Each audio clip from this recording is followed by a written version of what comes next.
button. Yes. That's button. Booyah! We are theoretically live. Theoretically, here's the hoping that I didn't fuck anything up. Yes, Theoretically, are we ready? I'm alive. See, we just need to make Theo a sniper. We'll just give you a nice scope, and it can be your theoretical. My theoretical sounds good. My theoretically, Theo is retically alive. Not for the lack of trying of DM trying to kill me. I have not actively attempted to murder anyone in the party. Passively, maybe. Passively. Dropping a dragon on us was passive. The party asked for it, almost literally. No, I did not ask for it. I got texted in the middle of the night with, "So, there's a dragon." What? Yeah, let's be very clear. Kay also didn't ask for this. It was only half the party was asking, but you delivered because you're you. I'm a monster. It's all good. Alrighty. It's all good. We killed it. Yeah, you did. Much to its own dismay. So we are on to session 46? Yeah, 46, somewhere around there. My number says 45, so... Yeah, but you missed a session. No. 45. Today's 46. Yeah, today's 46. Yeah. My last number was 45. Oh, I thought you were saying that... once. I thought you were saying that this session was supposed to be 45. I'm pretty sure this is 46. No, I corrected myself that time. Okay. I went, oh, I did count up. Yeah, we are session 46 of the OG campaign, the homebrew D&D adventure. We play every second Sunday, usually, people permitting, at Sunday at 5 p.m. PST, right here at twitch.tv/roll for severity, swapping week by week between the OG campaign run by myself and the MW campaign run by Miss Wolfinger. Yeah, Sylvania, that was definitely mostly you. You definitely got obsessed with the dragon, yeah. Yeah. I'm shifting all the blame on her. That and also I'm a monster, so really, what do you expect? If you're looking to rewatch or catch up on past episodes, subscribers have access to the episodes immediately after they air over on the channel's VODs. For those subscribers, all episodes are uploaded to YouTube 1 week after they initially air, usually when I don't fuck up. Try not to, but luck is not always on my side. Life happens. It does. You Especially know? when it's like, okay, the session ends. I'm like, I need to go and do something else for a bit. And then it's like a week and a half goes by. I'm like, oh, shoot. I forgot to upload the thing. Sometimes you drop a dragon on your friends, then you go cook dinner and forget all about it. It happened. Exactly. But I'm almost going to go with the DM for this campaign. I'm joined by a few of my fantastic players. Not Nathan, Mel, and Jamie. Jeanette is out of commission for the next little bit while they finish healing up. Before we get underway, there's a few quick things to go over. 1, each month we donate a portion of all income generated by Roll for Severity to charity. This includes that from direct donations, bits, subscriptions, and sales from our store. This month's charity is YESS, the Youth Empowerment and Support Services, an Edmonton-based organization that provides low-barrier shelters, temporary housing, and individualized support for youth ages 15 to 24. You can check out their website, yess.org, or on Twitter at yessorg. Speaking of the store is also up on tpublic.com/user/roll4severity, or there is a link somewhere down below the stream, somewhere down there. It does still theoretically work. Now, without further ado, to my players, what happened last time? I told them not to do it. You did. I told Syl not to go into the spooky fucking woods after the spooky fucking ghosts that we're definitely going to do because the kindly old people that we supported and loved and gave us dinner and they were so kind said specifically not to do the thing. Which followed by Syl taking Annah to go exactly do the thing. Where Syl and Annah almost died. I'll take part of the blame of that. And Theo spent an entire evening in the dome, screaming and eating arrows randomly, or handing me arrows so I could eat them. Casting light. Which was fun times. I may or may not have accidentally beamed Anna with one of these arrows. I totally did not do any such thing.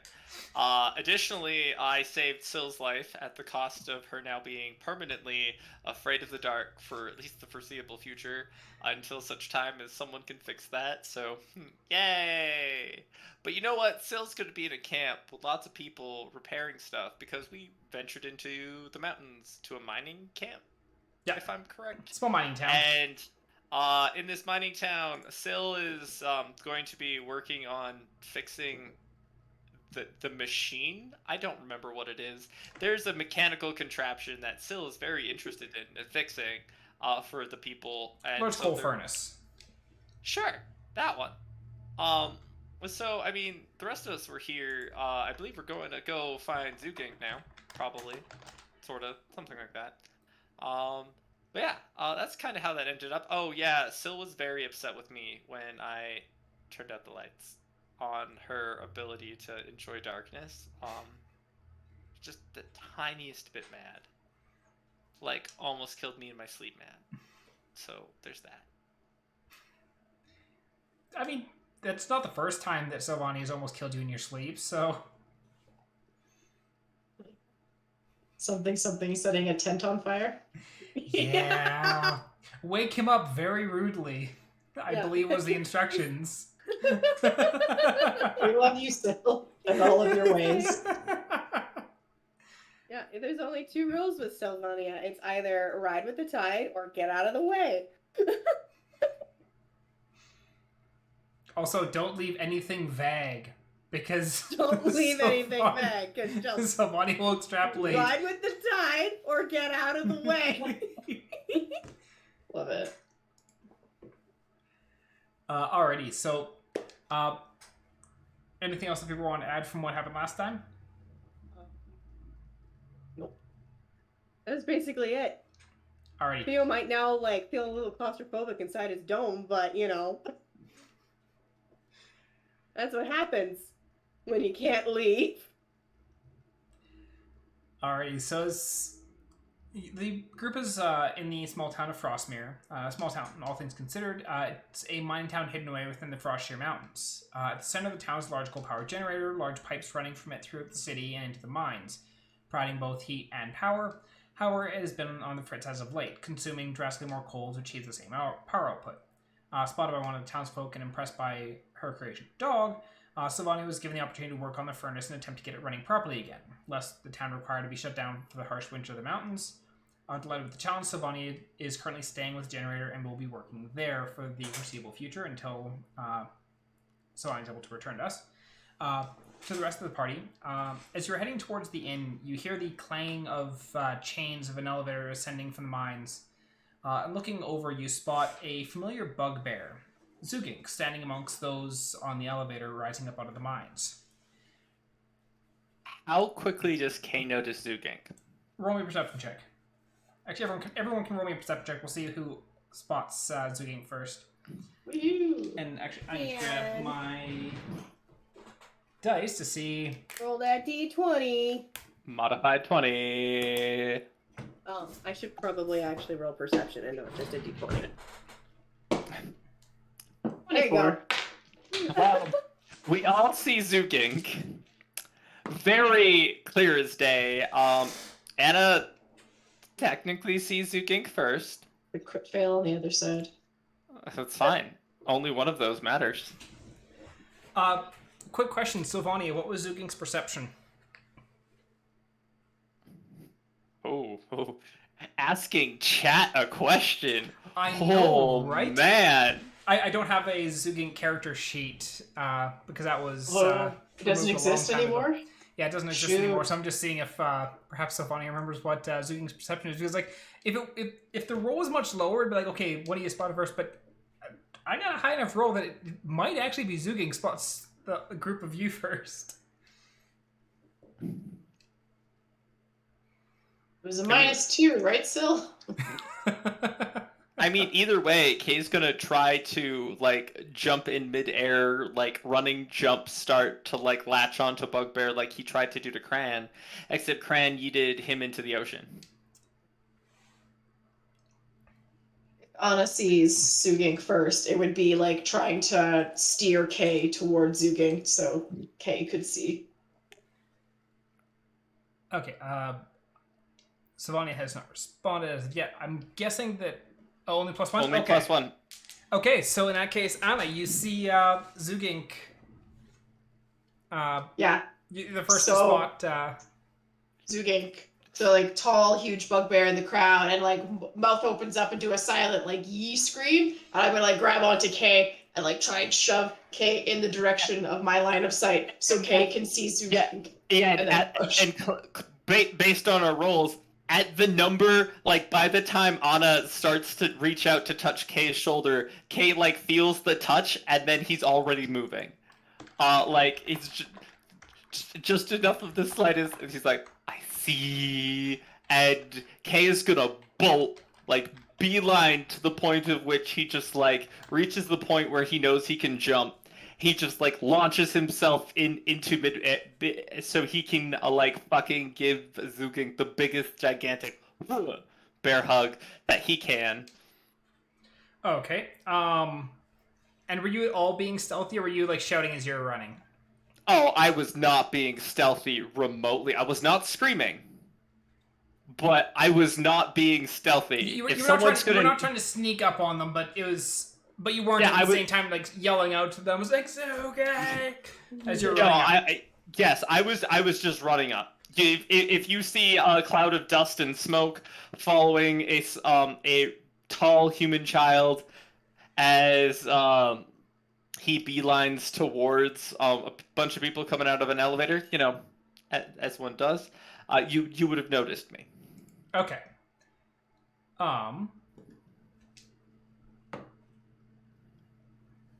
So as you run and just leap at Zugink, one of the Zugink had noticed the group as you start running towards them, and kind of like looks and is a little bit confused. You can see that a little bit of just like, wait, what's going on? And then suddenly you like leaping up towards Zugink, and I want you to make me a dex saving throw. This is fine. This is what happens every time Kay does this. 3 repeating itself. It's modified 20. Modified 20. You see Zugink like just like instinctively like raise an arm to try and like something is flying at them and like they're trying to block it, but you manage to like get just underneath the arms and you like just slam full tilt into Zugink, and they do take a couple steps back as from the collision.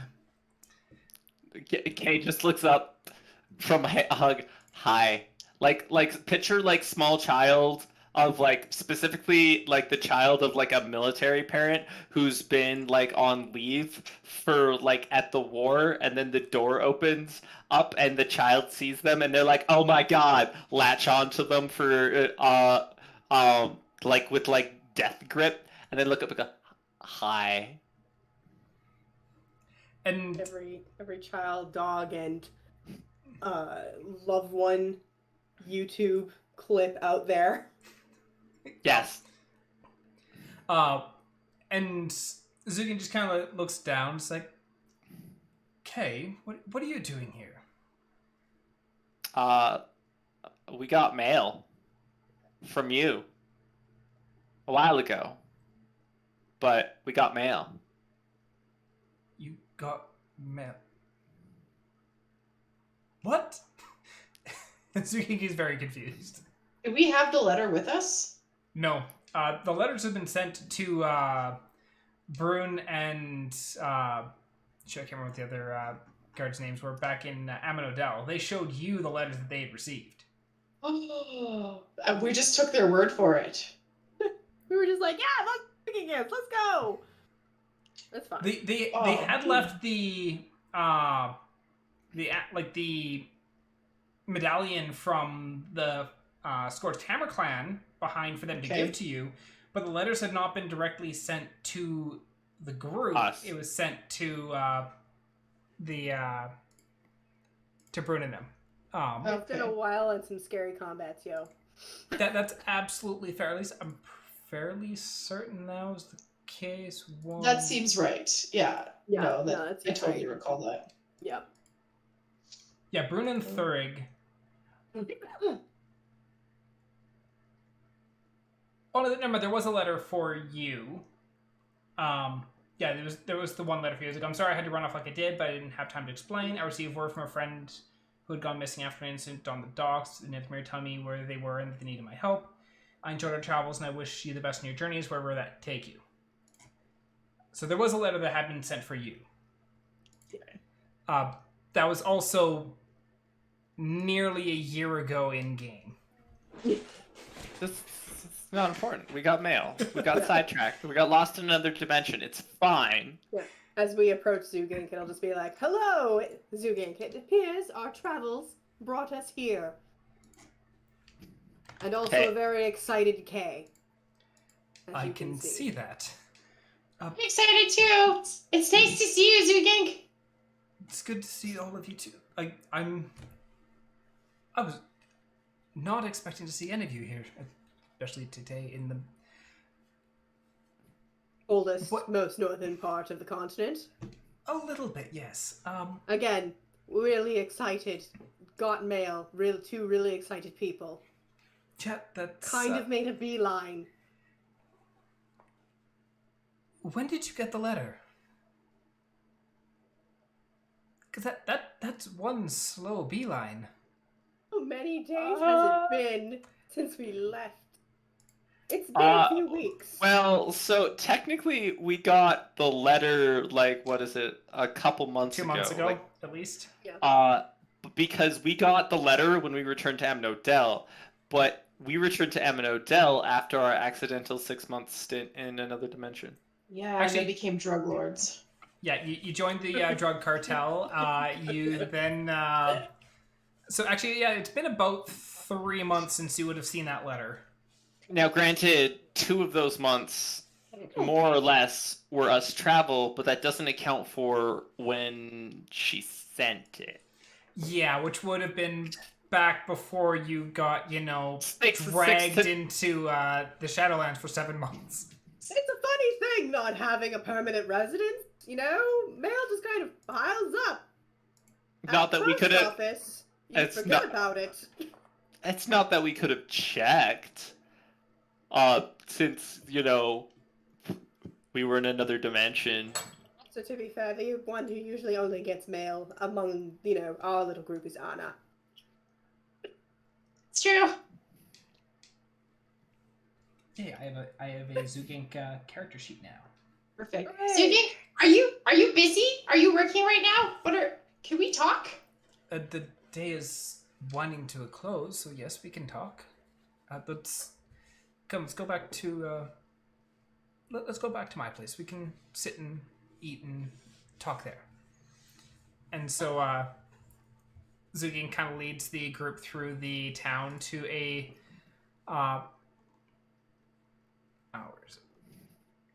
it's a bit taller building, better suited for her height. It is one of the quick setup and tear down kind of structures, but once stepping inside, you can see a small fire burning, and it's fairly warm inside. There's not a ton of space, but there's enough for Zuking, the 3 of you, and there's another human in there as well. A human female sitting off to the side, and she kind of perks up as Zugink walks in. It's like, "Oh, Zugink, you're back. Oh, and who are these?" And Zugink kind of was like, "These are friends I told you about that I've been traveling with prior to, or when I got your message. This is and Theo and Annah and Kay and this is." We fought corrupted bears together. You did? Yeah, I'm handy now. Kate just pulls up his middle arm. Does the royalty wave. Just As you do that, Zugin kind of reaches out, grabs your arm, pulls you towards herself, and kind of looks at the arm and is like, "The curse got that bad, huh? I should have told you we It should have got taken it that off bad. the elbow." Yeah, it got that bad. It's doing good, and then there was just like out of control within the span of a few weeks, so we had to cut it off. Yeah. After you agreed to cut it off because no one else agreed to cut it off at that point. Nope. We But the fact literally that you're left. missing, like, and like Zungi's like feeling up your arm, like it can feel like right up to the shoulder. It's like you didn't cut it off the elbow like I had suggested. Like I was told that we should have just taken it off the elbow, and you'd have been fine. It's true. Fine is a statement, but you know what? This works for me. I'm used to it now. I know how to use it. It's fine. It didn't reach my internal organs. We're fine. Are you sure about that, Kay? Well, I've had this arm for what, 9, 10 months now. You'd think, with the rate the curse thing was spreading, yeah, probably fine. Okay. And but Diggin's kind of like, but yes, this is Draenor. She's a guard that I worked with back in the docks in Ithamir, before the unfortunate incident. But she'd gotten a hold of me, which is why I had left as abruptly as I had. As far as any of the guards in Ithamir were aware, she and many others were dead, but that appeared to not be the case. Is this the friend you mentioned in your letter? Yes. Gesture to her. Yes, it is. I'm glad you found her. Me too. It was a shock, to say the least, suddenly getting a message in the middle of the night.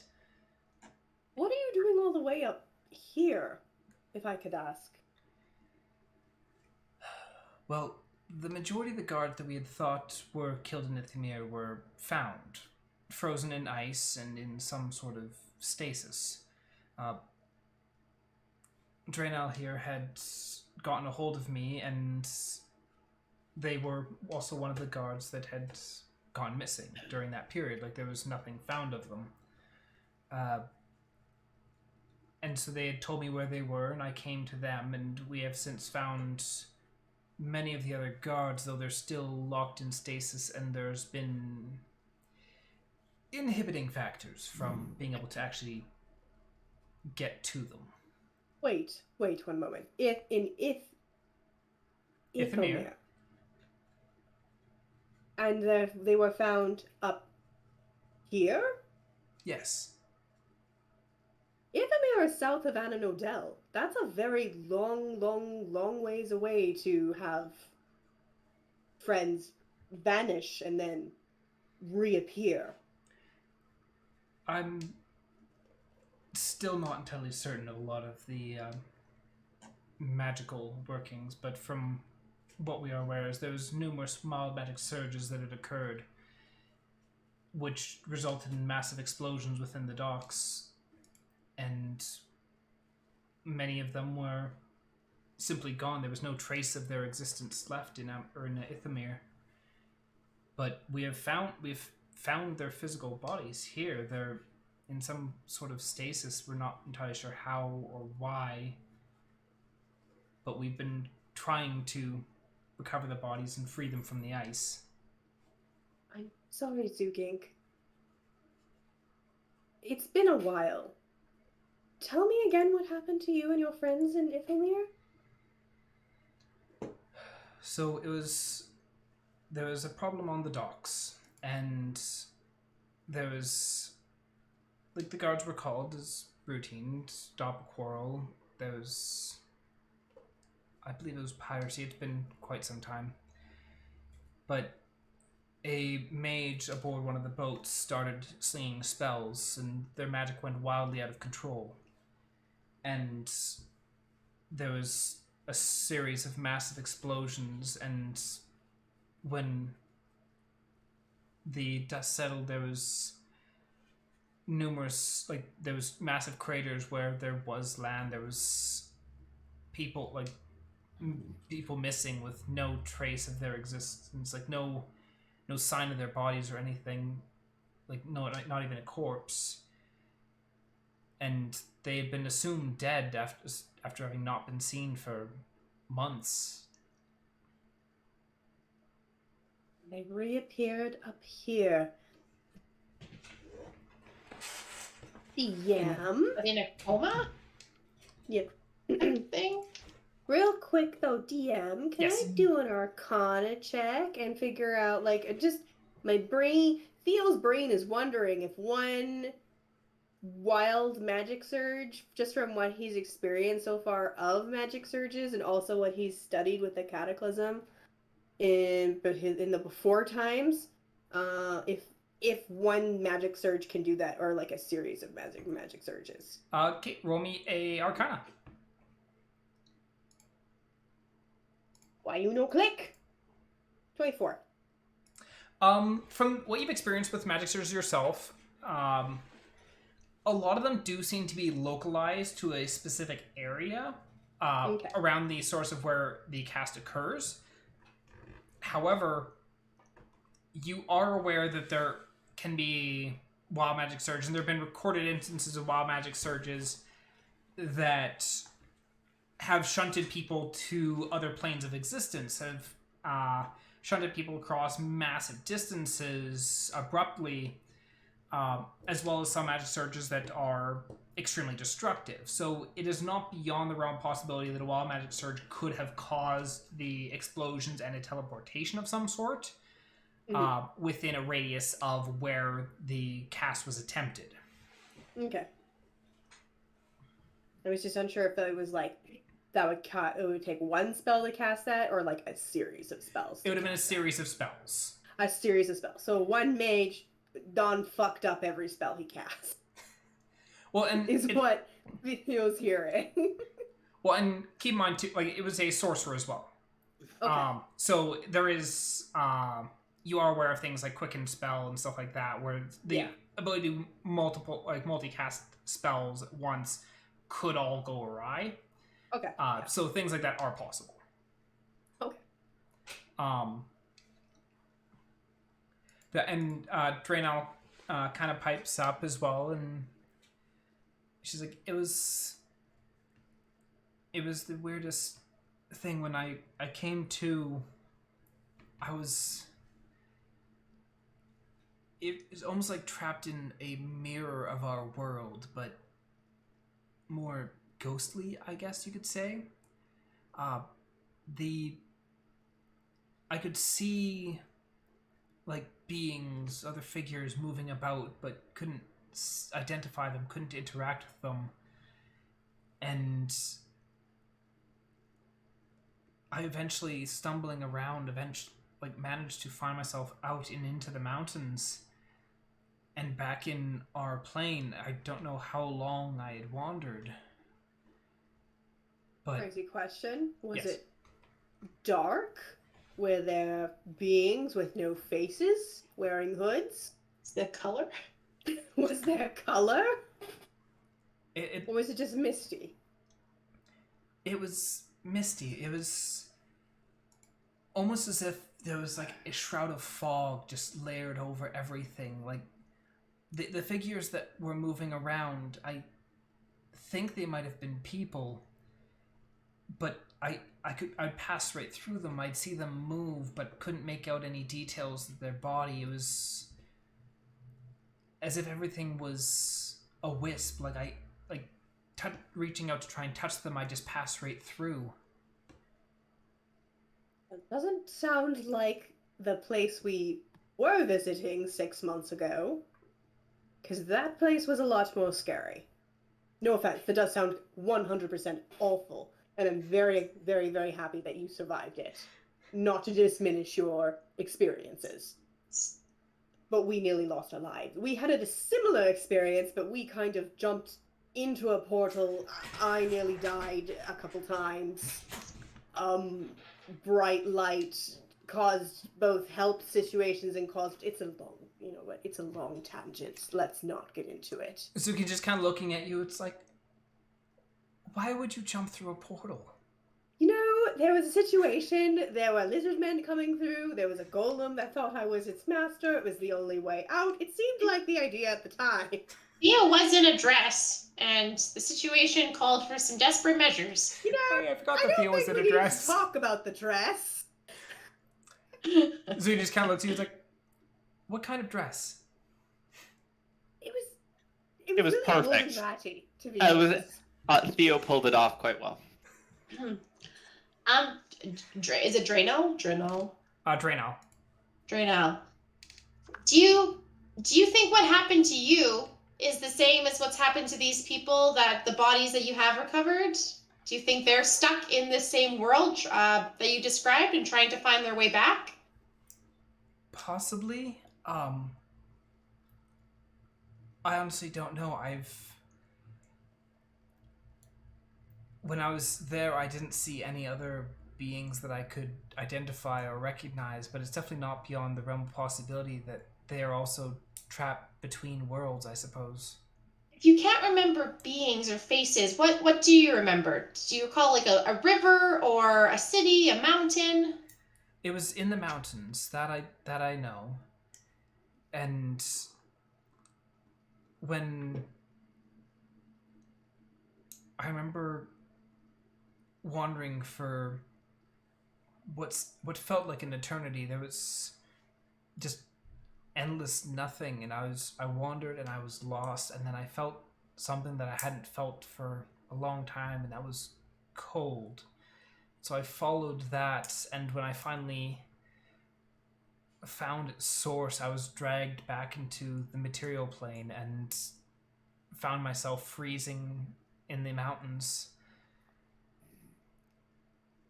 Do you think you'd be able to take us to the spot where you came back to our world? Would you know how to get there? Possibly.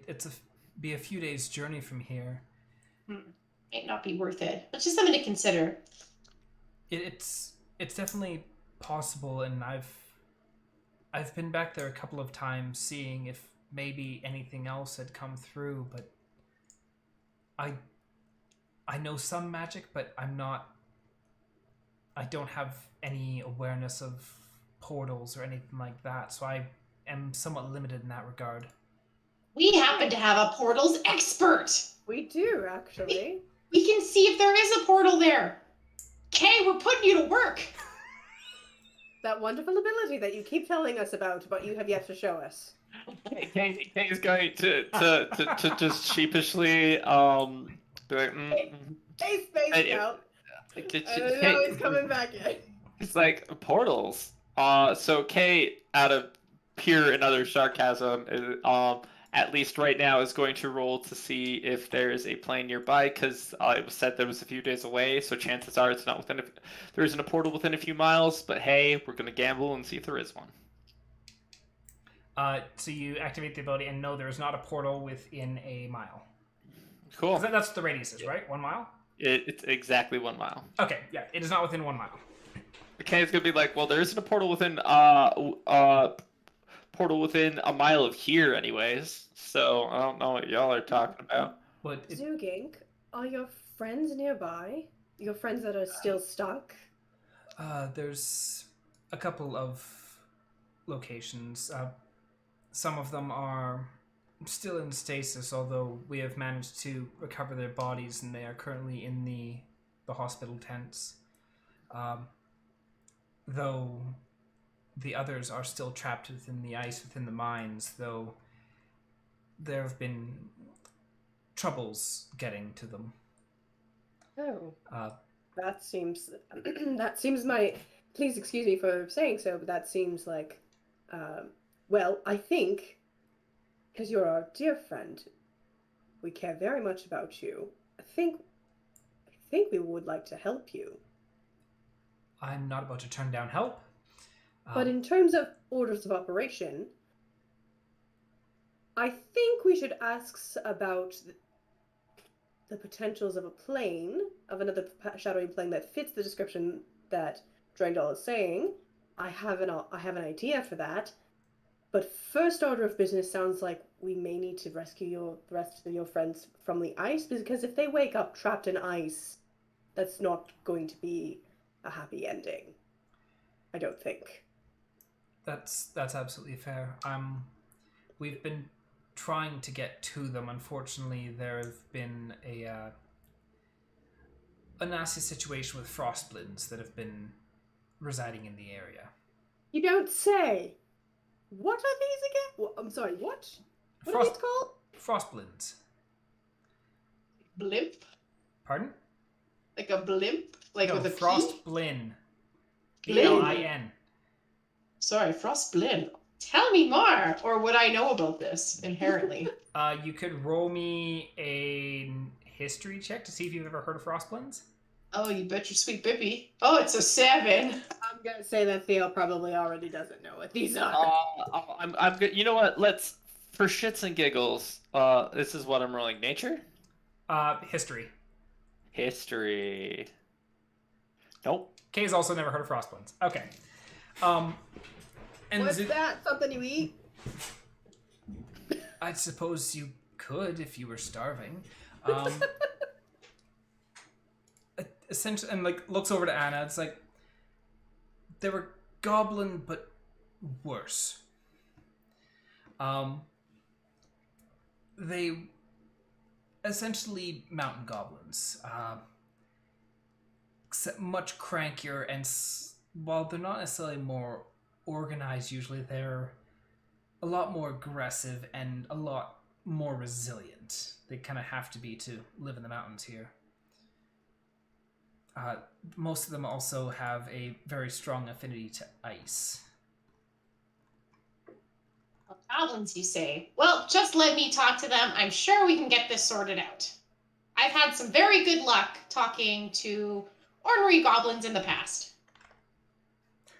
Oh yeah, I forgot about Belzorge.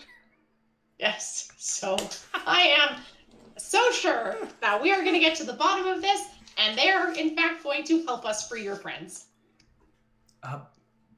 You can try, although they are definitely more of a stab first, talk later kind of group. So is my mom. Your mom Can was deal the with those guard, types. correct? She was the caravan guard yet. Him. Perfect. So the goal currently is get Mel to go and talk to the frostblins. Oh, Anna's gonna go check it out for sure. But we should probably wait till at least day for that. It's getting rather late. Oh, of course. And we've been traveling for a few days, at least. Quite a few days. I'm tired of being in the dome. I know I made the dome specific. I know I learned the dome specifically so we can come up here, but I'm really tired of being trapped in the dome while people go have adventures and scream in the distance. It absolutely does everything to my nerves, not seeing what the screams are doing. What dome? It's a new trick I have. It's not worth showing right now. There's such, you have such a lovely home, and it's much nicer in your lovely home, and I can leave it. That being said, since we are hanging out, DM, Yes. do we have a way to contact Oz? Currently, no. Shit. I mean, our best bet would be to contact Cran and have her reach out to Oz. Yeah. Because Friends closer. Do we have friends we can contact who are closer? Because Fran is accessible via the walkie-talkie rock, whereas which makes her the closest with quick means of communication, assuming she has the rock on her. That's true.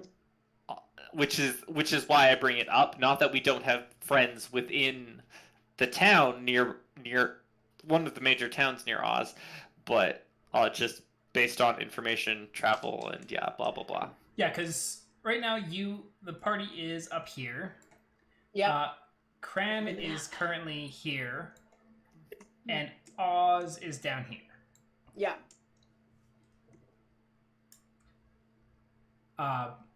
Yeah, if the party wanted to try and reach out to Cran to try and send a message to Oz, that's definitely possible. What are you thinking about Well, I'm thinking Oz? I'm thinking that he's the most experienced magic user that we all know. And maybe, next to a certain someone else in another dimension who we definitely have no way of contacting at this moment. But we could possibly reach out to Oz and ask him if he knows anything about a foggy mystery plane, or the idea of somebody, having an astral body experience, which is the only thing I can guess. But I don't know anything really. My knowledge is very limited in this field. DM, Yes. just side tangent question though. The being that lives in the magical teleporting library house thing, would I be able to detect her space with with portal magic? Because you open a door, you end up in her weird ass magical library where we can talk to one of the many aspects of her being. Would I be able to find it via portal magic? It's not a portal. The actual library itself teleports from place to place. Yeah, I think more Dracula's castle from Castlevania. Okay, yeah. I needed to clarify that because in my head it was more of the weird magical. No, it's not Howl's Moving Castle doors. It's more. It's more Castle Dracula from Castlevania. Yeah, we would have to, find it. Do what Sypha does and get a mirror and pull on its anchor and then break it. I think Thar will be very pissed off you broke her castle. Right on top of us. But I think she specifically told us that recently it was actually outside one of the elven forests. Of course, that was 6 months ago, so it could probably have moved since then.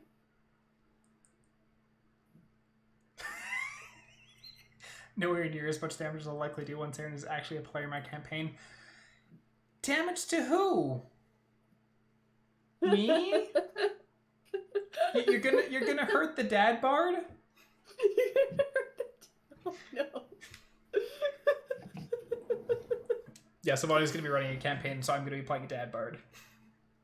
Beautiful. A turtle dad bard. But anyways, the castle is more of the Castlevania teleporting building rather than Howl's Moving Castle, open a door and show up. Yeah. Nope. She cool. would know, but we have no way of contacting her, so Oz, I think, is the next person to ask for information. That, or I can reach deep, deep, deep down inside myself, but I don't think that would work. Contacting Oz is a great idea. We can also extend the opportunity for him to join our little club. That's not quite a guild yet. Be our call? Can you be our call? Who wants to be a millionaire? Yeah, can you be who we contact the phone of friends? Can you be our one phone call? That's it. Before we kill ourselves. And in return, we give him the weird things we find. We sell him the weird things we find, not give. This is he gets priority opportunity to have shit. Spoken like a true businessman. So what do you? So you're using the message stones to send a message to Cran, and then having Cran send a message to Oz. Yeah, which is going to take a while, so I don't think we'll get an answer. Not right away. Not right away, but it's an option to open. We should at least open that door. Something at least to kind of happen in the background while we figure out the ice situation. Okay. Because I feel like that's something that we need to handle first before we figure out how to free these people from the state that they're in. Because I don't think they're Steve Rogers. It's just a whole bunch of Captain Americas in the ice. Yeah, just a bunch of Captain Americas just stuck in the ice. Alright, so in that case, what are you sending to Cran?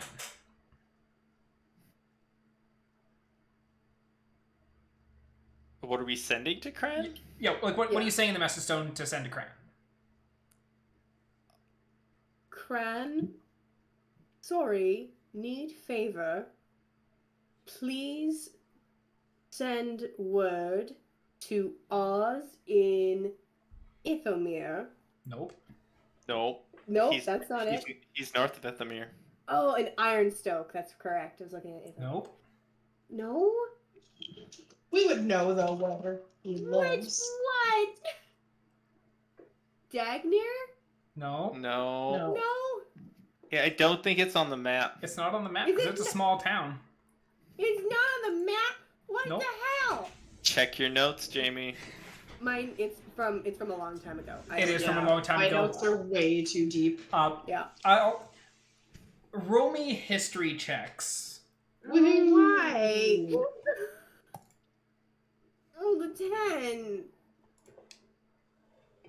Well, We don't fucking remember where we went. Anna, let's be clear. Anna should because she. I want to argue Anna should have advantage because she lived in Ithamir for so long. She should know the small villages in and around Well, Ithamir. Anna lived here. Yeah, I didn't quite live there. I had contacts. Hey, you did business there. All in all, across it takes you a good 15 minutes babbling back and forth between trying to pull out the name of every place you've been to along the way. Awesome. But you do eventually remember that the name of the town was Farenthel. That's freaking right. Baron Cell. And it was by about a this day point, and a half journey northwest from Ithmir. Hey, where's Farenthel on the map? So Farenthel is just up in here. Oh, okay. Yeah, so it's a day and a half trip north of Ithmir. What I thought. Okay, yeah. So Farenthel. So, sorry, Cran. Need favor. Please send message to Odd in Farenthel. Elf Theioryn needs assistance. Hopefully he remembers who I am. Sure. Okay. Use message. So you Yes. But I don't have a message. I don't have the spell message. Oh, but I can reply to the message spell. That's Yes. correct. So I can keep broadcasting it. Yeah, so you send this message off to the message stone, and Mhm. everyone else who has the message stone hears it. But then you also know that there's the message stone in Amanodel with Cran is currently sitting in the main room in the back. So it's basically whenever she goes to interact that she'll hear the last message sent. Yeah. So nobody talk until she replies to us. So that Danger, we're in danger. we're in danger.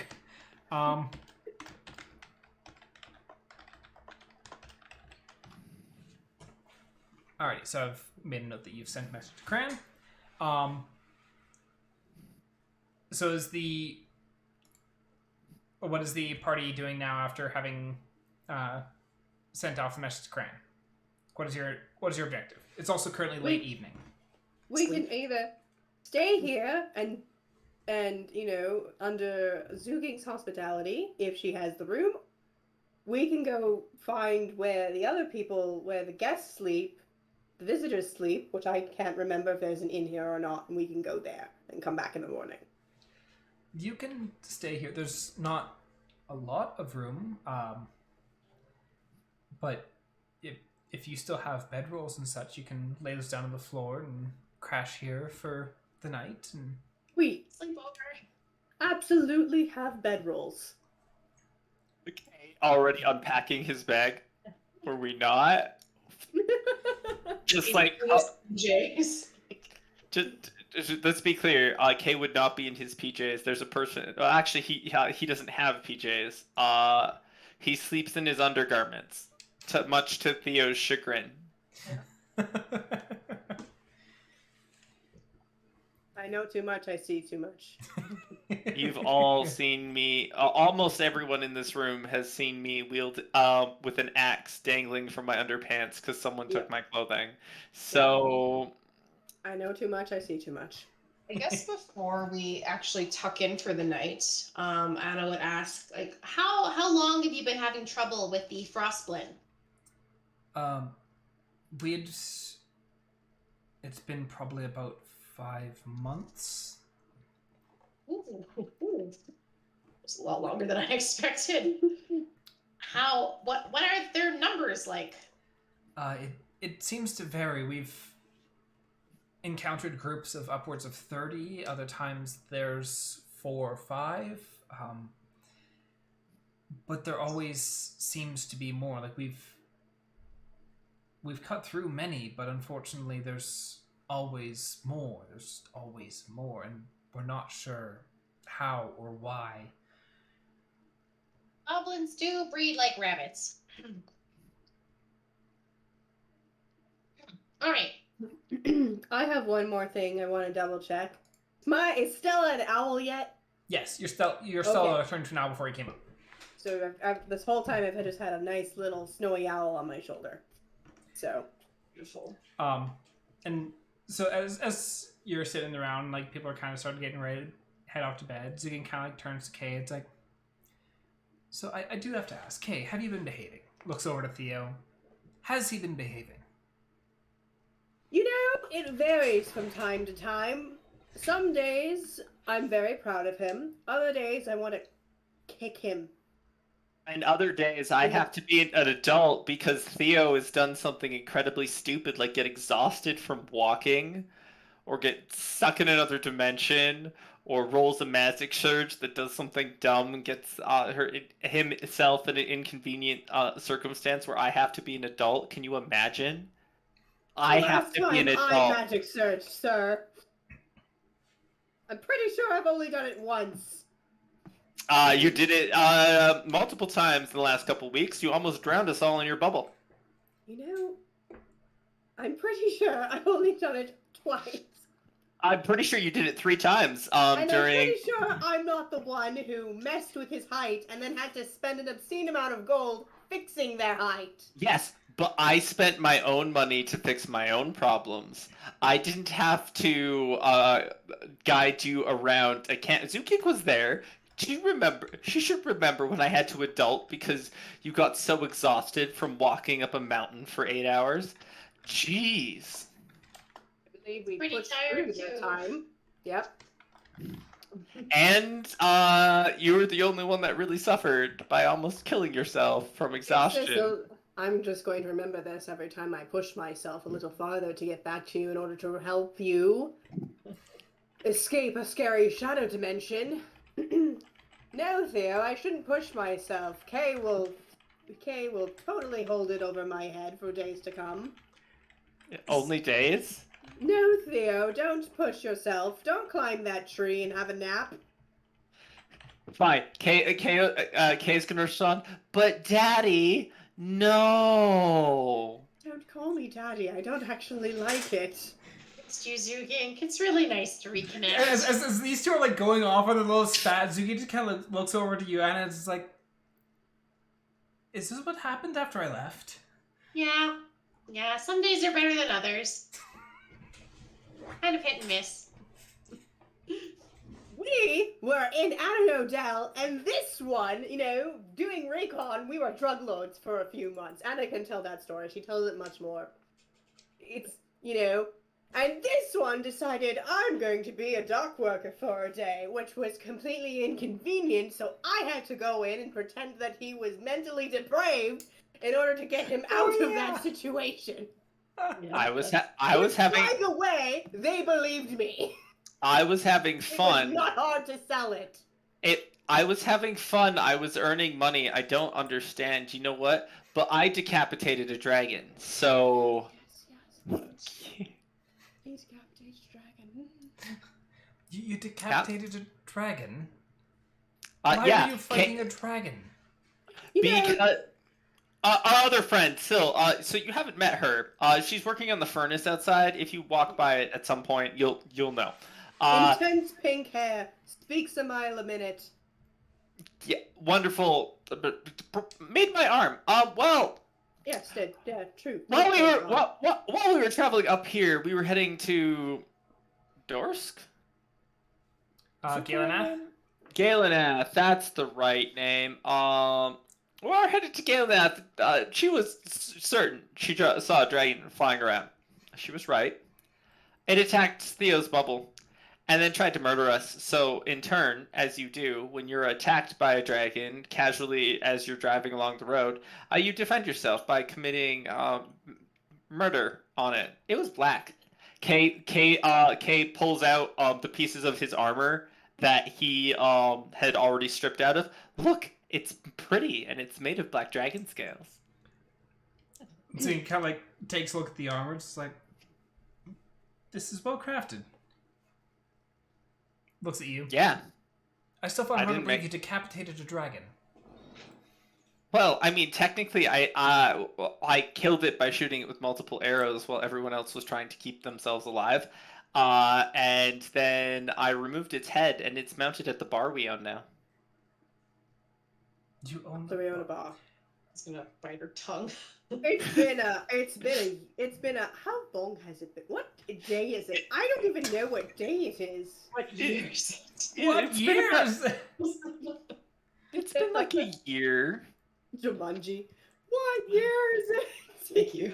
Go Um, ahead. a lot has changed, Zugink. A lot has changed. We own a bar Apparently, now.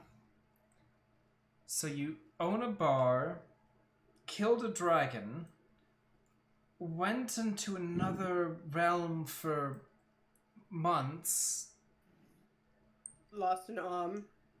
lost rebuilt an arm, got a robot arm.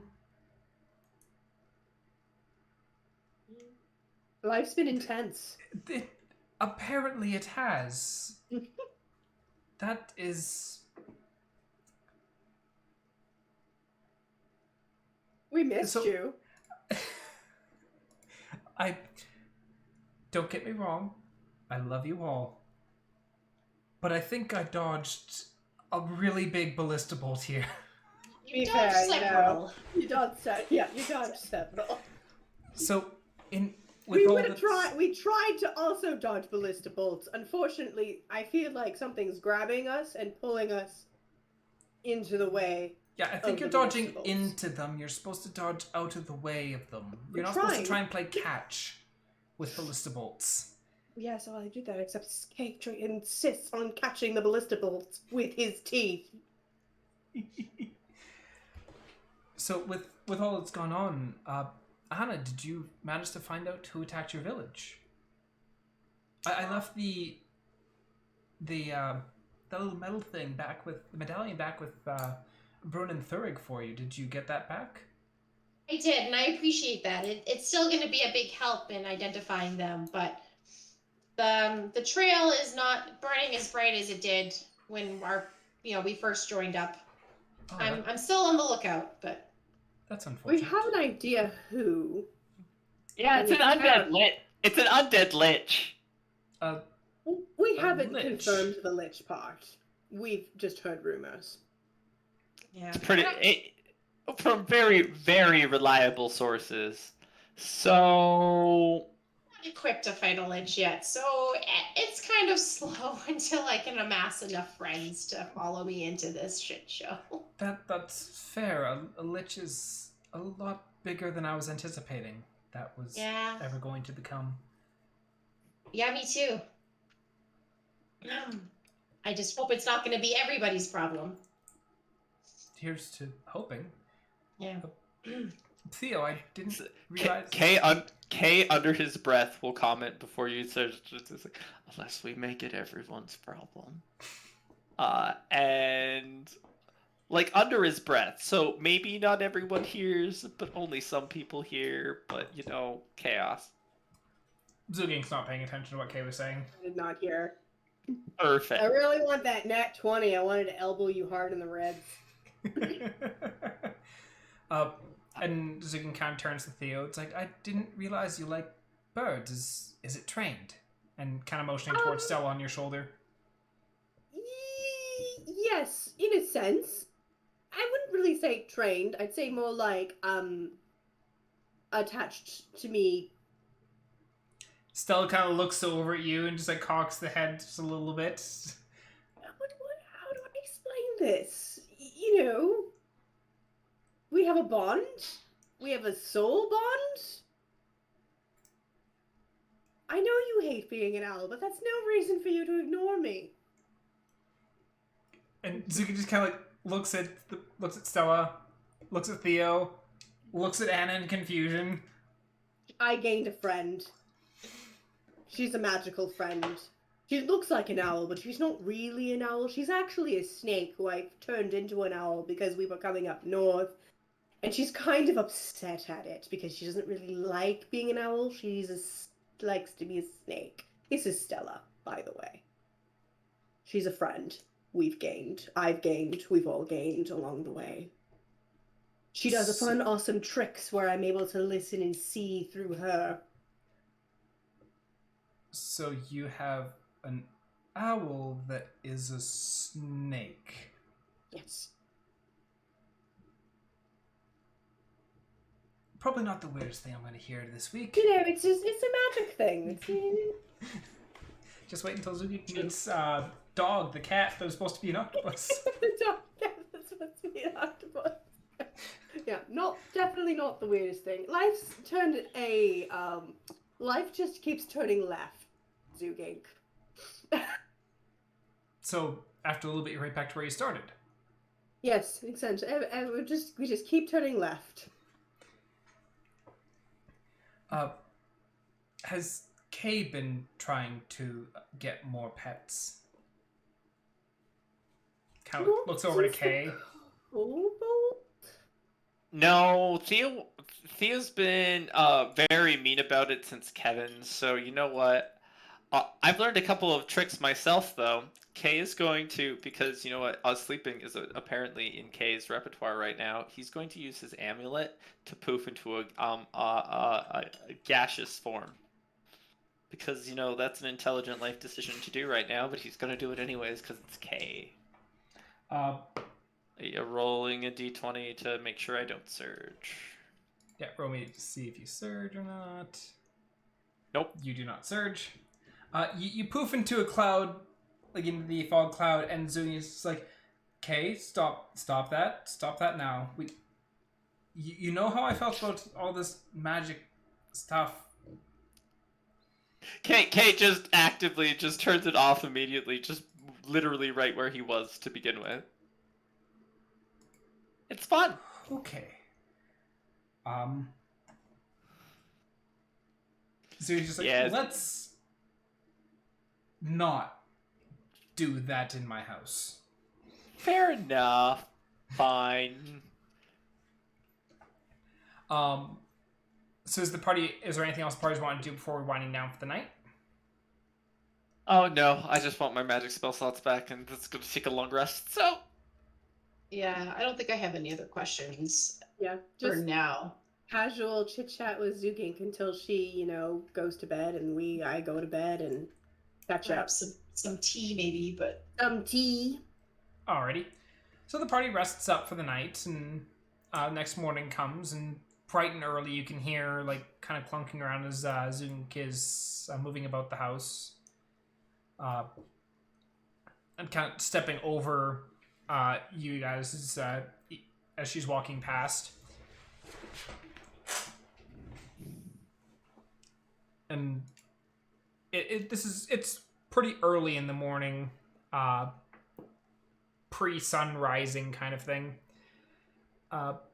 Bazooink is currently, like, you can hear kind of like the clang of armors. She's getting that and putting that on. Well, should we suit up, eat something, and then go venture for some crazy mountain goblins that Anna might be able to talk to, but might not be able to talk to? As you start talking, like, Zoom kind of like jumps a little bit, forgetting that you only like meditate for like 4 hours and then are back up. As it's like, oh, you're awake. I'm sorry, I didn't mean to wake you. I was already awake. I don't really sleep. Oh, It's an elf yeah, thing. yeah, I forgot about that. It's fine. It's kind of creepy, I've been told. But I can see why. Someone sits there and just closes their eyes for 4 hours and spends the next 4 hours watching you sleep. Something else to do in the middle of the night. Was it? Yeah, if we usually try and get down to the mines early. We get most of our work done first thing in the morning, and after that, usually by mid-morning, early afternoon, the frostblins are wandering about in the tunnels, so we have to be a little more tightly grouped. Right then, I'm gonna reach over and I'm gonna start shaking. I'm gonna reach over and I'm going to very delicately, rub Anna on the shoulder. Be like, it's time to go. And then I'm gonna reach over and violently shake Kay and go, it's time to wake up, Kay. Come on, let's go. Being violently woke up, can Kay, try, to smack Theo in the face? You could try. Roll me an unarmed something strike. Is it just rolling a d20? D20 plus strength. So that one should do. Nope. Ah, You punch yourself in the fucking face. You've been sleeping on the one arm, and so it was still asleep, and so you get up to try and punch Theo, but your arm just flap and just slaps yourself in the face. Stop hitting yourself. Alright, I have to roll damage for that, I assume, but unarmed strike is what, like, strength? It's like a D4. 1? Yeah, it's a D4. Alright, rolling that. Oh, I smacked myself good this morning. You smacked yourself good. A little bit of blood trickling. Yeah, you just swatted yourself right in the nose. Got a little bloody nose now. It's fine. Everything's fine forever. So as the group gets up and kind of gears up, like it's stupid early in the morning. But Ziggy kind of... You know what it feels like to be me. Everyone got their full long rest. The party heads over and Ziggy leads them over to the elevator as several other people are heading over. There's a couple dwarves. There's several Goliaths as well. And there's a few other people as well, like a couple humans, stuff like that. Most of them are just in like mining gear, but Zuging, your group, and about half a dozen others are like armored to some extent and carrying weapons. And Zuging's initially like, so we try and at least have one guard for every couple of miners. Hopefully with you here we'll be able to have a little bit more coverage. Try not to fight the frostblins if they do engage. Once they do start roaming throughout the tunnels more, our best bet is to kind of regroup and basically create just a defensive area that the miners can work in. Do you have anything to kind of, raise the alarm? Do we shout really loud?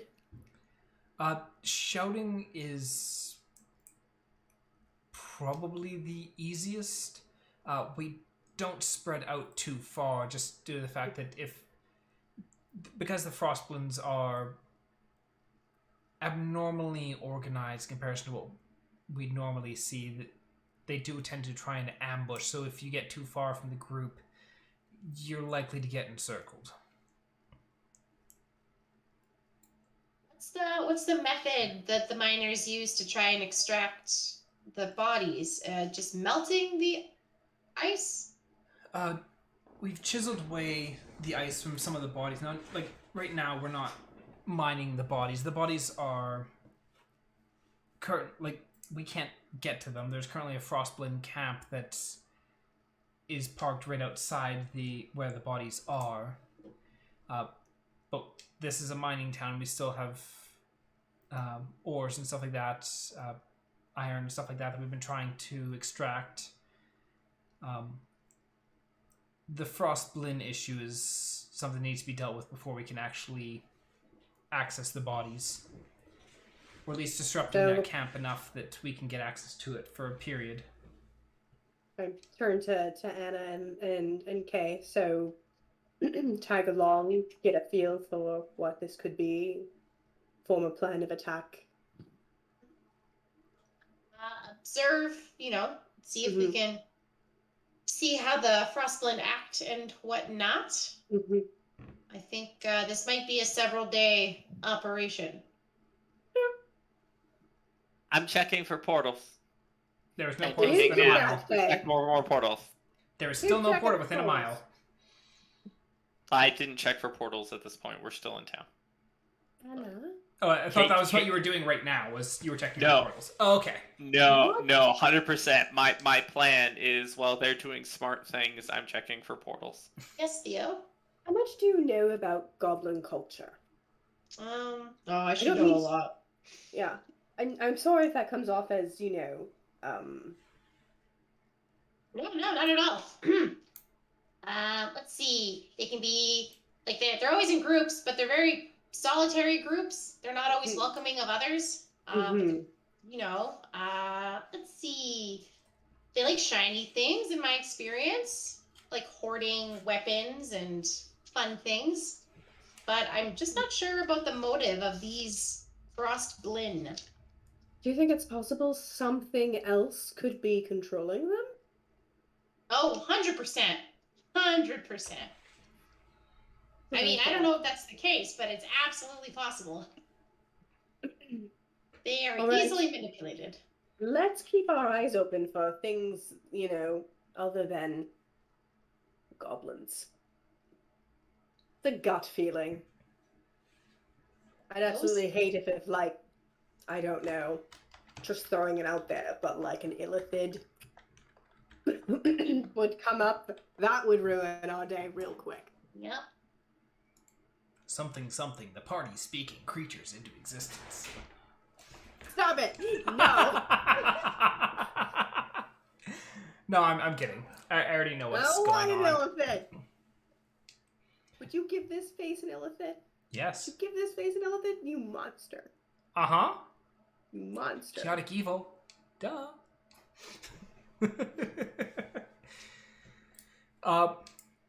Alrighty, so as everyone gets on the elevator and the chains start clinking as it's descending down into the mines. It's about a 10-minute ride down. It's not very fast either. The elevators that you've been on in Stoneforge were definitely faster. But as you where is it? As you descend down the elevator shaft, there is a large pipe bolted to the wall beside the elevator as well, and it's radiating heat. And after about 10 to 15 minutes, the elevator kind of clatters to a stop, and Zulian grabs a lantern from a crate on the elevator and lights it, and kind of starts passing these lanterns out to various people. Let's do these. Oh, I was just going to ask. You do your thing. I was just going to ask what runs the pipes. I'm just casting dark vision, so I'll do a surge, and then that's it. You're casting dark vision? So I have dark vision on myself, yeah. So touch a willing creature and grant the ability to see in the dark. Oh, Anna doesn't normally have dark vision. Okay. No. I think I'm the only one that does. Myself and still, I'm not actually sure if Zukin has dark vision. I think bugbears have dark vision. Features and traits. Yes, they do have dark vision. Yeah, Zukin passes off, but even Zukin is taking a lantern as well. But you were on to ask about the pipes? Yeah, Zugink, what runs through these pipes that are... I imagine they're to heat the mine so that we don't freeze to death. Heat and power, yes. It's primarily steam that's being boiled off up in the generator. It gets pumped rapidly through the pipes, which is why it's so integral to keep it running. And then as you're looking and looking at the pipe along the wall, you can see like little bulbs that would like light up a bit as there would be like a pulse of heat that would go through. They help a little bit with light, mostly if there's power that we can obtain down here and heating because we are in the depths of the mountains and it's a tad bit cold out if you hadn't noticed. The path is actually relatively tall and wide. It's about 10 feet by 10 feet for these paths through the dungeon or through the mines, and the guards kind of start pairing off with some of the miners and heading out into relatively. But there's a couple branching paths right near the entrance, and you see a couple of them going down each side.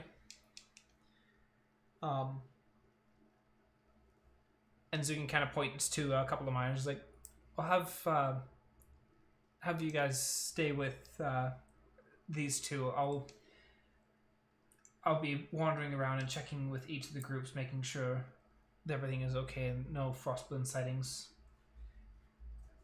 And one of the miners, human, kind of tips up his little hard hat, and he's like, "Howdy." Hello, hello. Nice to meet you. Hi, I'm Kay. Hi, Kay. I'm Brammy. Nice to meet you, Brammy. Brammy. Brammy. Brammy. Brammy. Dwarf? Human. Human. The other one kind of nods and it's like, "Now one to Tuck." And Brammy and Tuck. Tuck kind of nods and like kind of taps his hat and it's like, "Well, we're down this way. Come on," and starts leading down. Tuck is also human.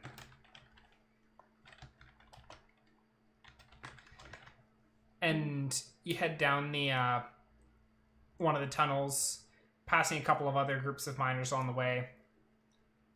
And it's like, "Yeah, this year's event we've been working on for the past probably about 2 weeks, and it's a good thing that they've got a few of you here for us.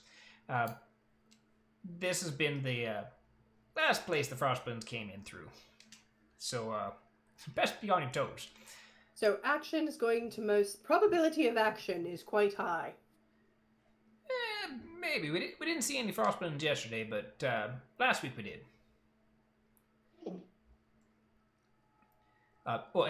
Correction, but we didn't get attacked by any Frostbones yesterday.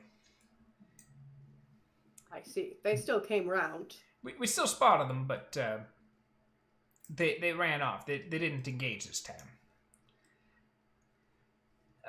And so the two miners are chipping away at the walls for a while, and they've got a cart that they've dragged along that they're kind of loading up with like chunks that they're breaking off the wall, and the two of them are kind of like checking it with what they're throwing in there. And I'll let everyone roll me a perception check.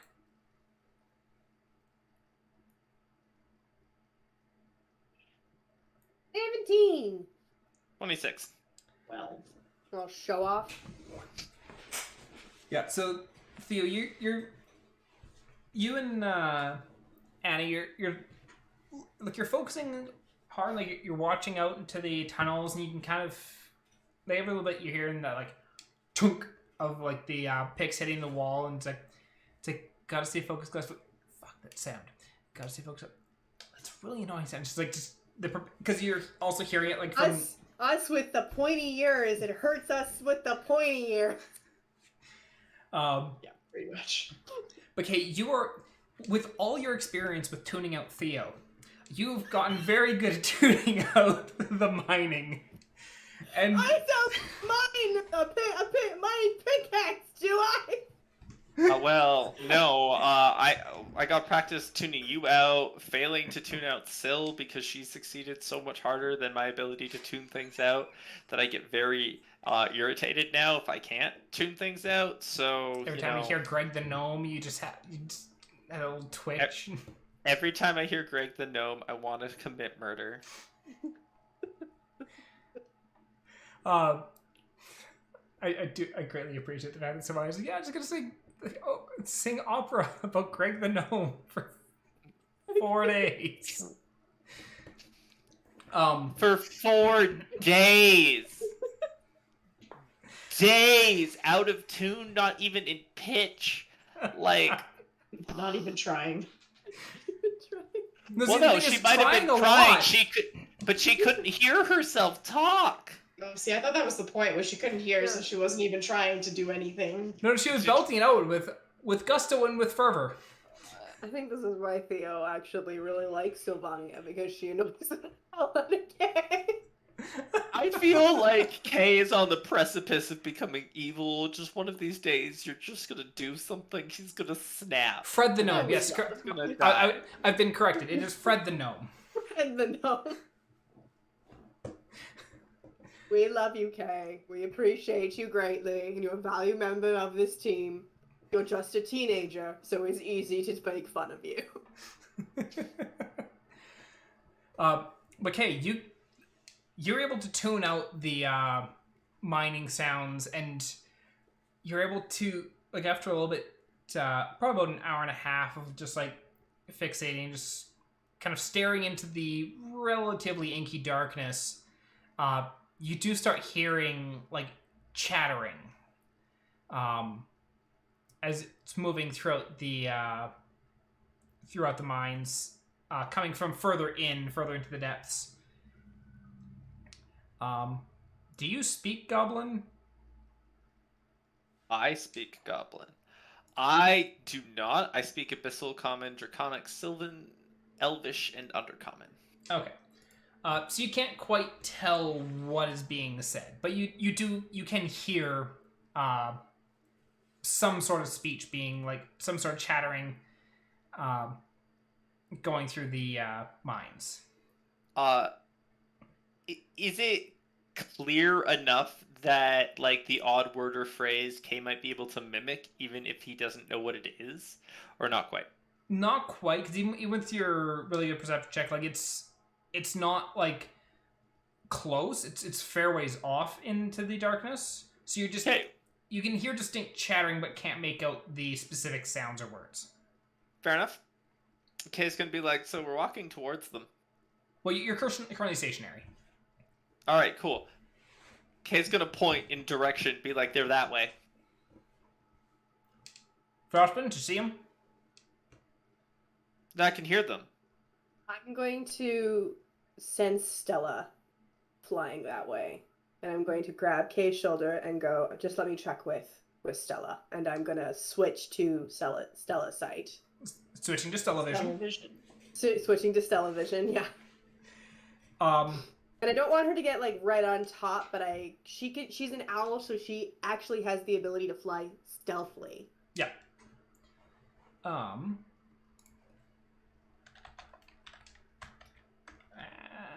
DDL.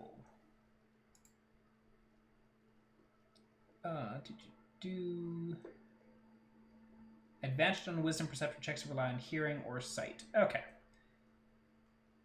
Roll me a perception check then from Stella with advantage. What is it? Roll? /R, or is / or /? Yeah, right? /R and then number. /R. So it'd be 1d20 plus 1. D20 plus, perception, which is wisdom, which is 1. She sees 8. Well, She's you neat. have advantage, so roll it again. Oh, okay. So roll again. 19. 19. Yeah, because Stella has advantage on perception checks for for vision or hearing. Oh yeah, that's right. I see that now. Actually does, and yeah, has 120-foot dark vision. So as you're watching through Stella's eyes, as she's like flying through the. Actually, what is the range of your ability to Stella vision? It's only. I think she can only get 100 feet away from me. Okay. So she wouldn't go out of range. She would just try to. Scout out in the area with that. Yeah, still allows just you to scout see. out, right? Yeah. So Stella races forward and is looking around and comes up on a little bit of a ledge that kind of dips down on the other side. And you can, like looking through her eyes, you can see probably about 7 or 8 frostblins moving about. And frostblin, like you've seen regular goblins before. You'd fought them back when you were leaving from Dognir. But the frostblins are bigger, probably closer to about 3.5 to 4 feet tall each. They also appear to be like more muscular. Like normally the goblins you've seen are a lot like mostly scrawny. They look like they're mostly living off scraps, kind of thing. Yeah. These are visibly stronger. They don't skip leg. They don't skip. They don't skip leg day or arm day or any day. They have a very similar like goblinoid like physique. Mm-hmm. Kind of like that almost footballish shaped head with a mouthful of teeth, very sharp teeth. Yeah. And there is no light, so you cannot see color. It's all dark. It's all blacks and grays. But they appear to be armed primarily with spears.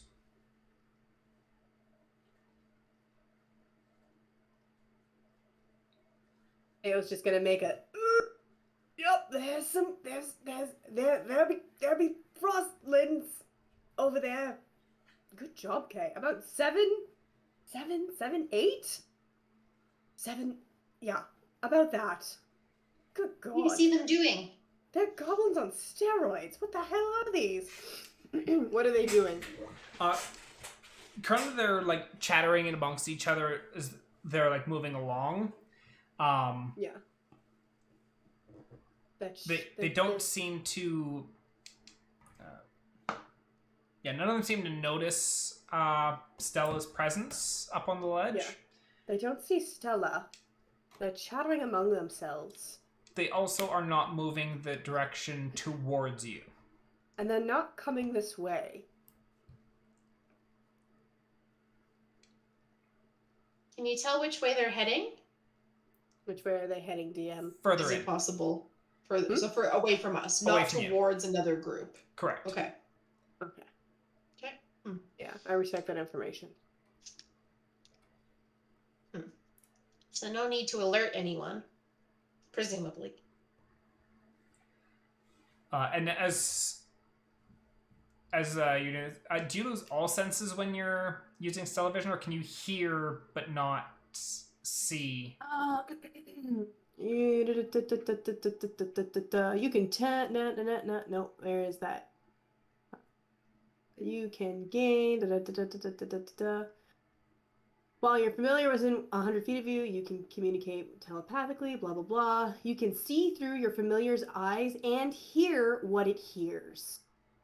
Okay, so you can see and hear what it does, See but and hear. you can no longer see or hear from your destination. Yeah, I can't see or hear anything that's happening around me. I'm just Okay. I'm tuned into Stellavision. Makes sense. So as you're doing this, Zugink actually walks That's up why to I the put rest. my hand on K. Yeah. Zugink walks up to the group. It's like, any troubles here yet? It's going to be like, well, Theo's checking. We have the guys that way. Theo sent Stella. Theo knows a spell. I know you hate them. Don't worry about it. Where she can see through and hear what her familiar sees. So Is yeah, that the owl? yes, That's a that's Stella. snake. Okay.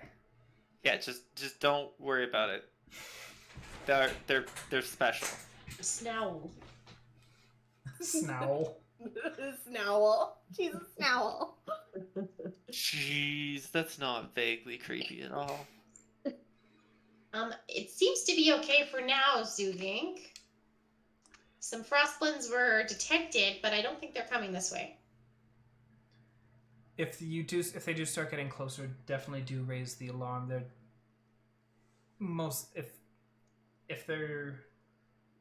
if they start coming towards you, there's probably going to be more than just a handful. I'm gonna come back to myself for a moment and go, okay, well, there's some. What's the plan of action? What are we doing? I can't unfortunately hear. If you've been talking among yourselves, I can't hear anything. I just hear they. We were bringing Zugink up on what you've told us. The plan is to stay vigilant, and if it seems like they're going to come this way, to raise the alarm and let people know. Maybe back out. I'll dive back in, and I go back in the television. And you come just back. see Just Zuki just tap go, me on. Just tap me, and then I'll come back, and then I go back in this television. Awesome. Bazoogian kind of like nods and heads off. Only one more perception check from everyone. Theo, you would be advantage on Stellar-Vision if you're still using that. Yep. I'll roll Only twice. 16. 11. No. Oh no. That's a no. Does a 16 help? So, Theo, you're like watching through Stella's eyes and ears, and Stella apparently gets a bit bored and just starts preening herself. Anna. And so it's just like plucking at feathers, it's like getting some of these loose ones out. And... I know you're not used to it, but please focus.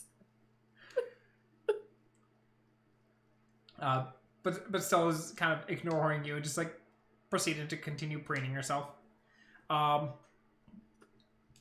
Okay, you're listening but aren't hearing anything. Same with you, Anna. But the day goes on fairly uneventful. Outside of the one instance of the frostblends getting relatively close. Because with Stella, it's 100 feet out, or would have been within 100 feet or so of you guys. But as Zoom comes around again towards the end of the day, it's like kind of like let everyone know to head back to the elevator.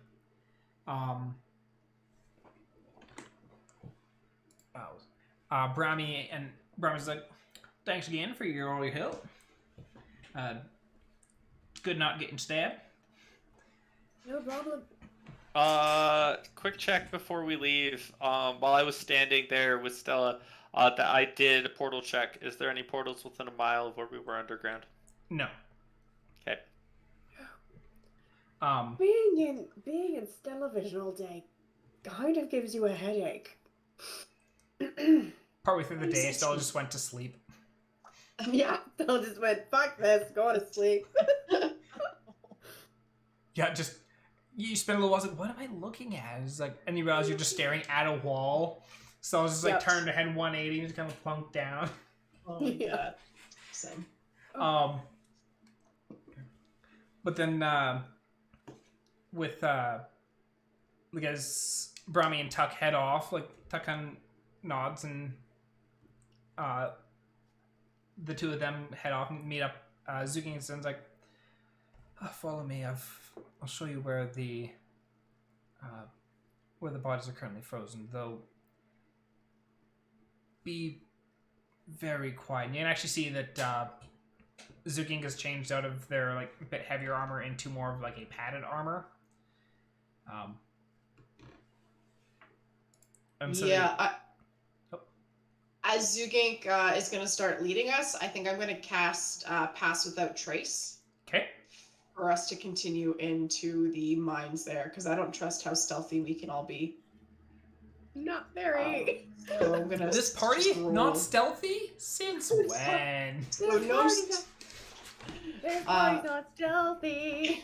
Yeah, it's like, I would have laughed really hard. It's like, okay, we're gonna be really stealthy and cast Pass Without Trace, and then you get the wild surd that just massive shouting voice that is audible within 300 meters. To imagine, I die of embarrassment. So yeah, all On creatures. brand. It will be on brand for this party. So as long as you guys are within 30 feet of me, you'll have a +10 bonus to dexterity or like stealth checks rather. I And like track. +10. Yes. Alrighty, so Yeah. Zugin starts leading you on. It's kind of like, be very quiet, walk very carefully, and I'll get everyone to give me a stealth check. Roll stealth. Oh, thanks for that. My Shit. my 15 my 5 becomes a 15. Woo, 25. 30? He's fucking gone. Yeah. He's not even on the ground. He's just hovering slightly above. He's the true elf of the party. Zugin out stealthed all of you by a Jeez. long shot. Oh no.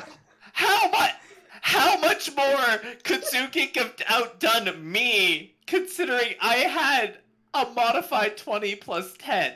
Because Zugin had natural 20, plus 5, plus 10. Zugin's sitting at 35 right now. Oh, so it's not a lot over me. It's Probably it, 40. it 5 over But you, and then 10 over Anna, Yeah. and then 25, or 20 over. yeah. Good for Theo. Theo is the bard. He's I'm not literally- the sneaky sneak. I'm literally made of scales, and my arm is metal, and I'm like, yeah, you know what, bitches? I'm still the quietest of us all, with the exception of Zugink, but... Yeah. Yeah, Zugin just like start taking the steps, and you don't even realize, like, you're like, okay, we're all ready, and then you look, and Zugin's already like 15 feet forward, kind of skidding up to Shit. catch up to Zugink. Yeah.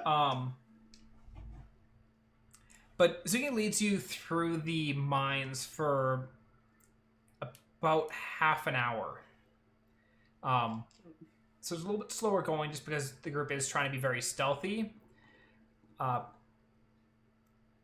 But eventually, like, you do come to kind of like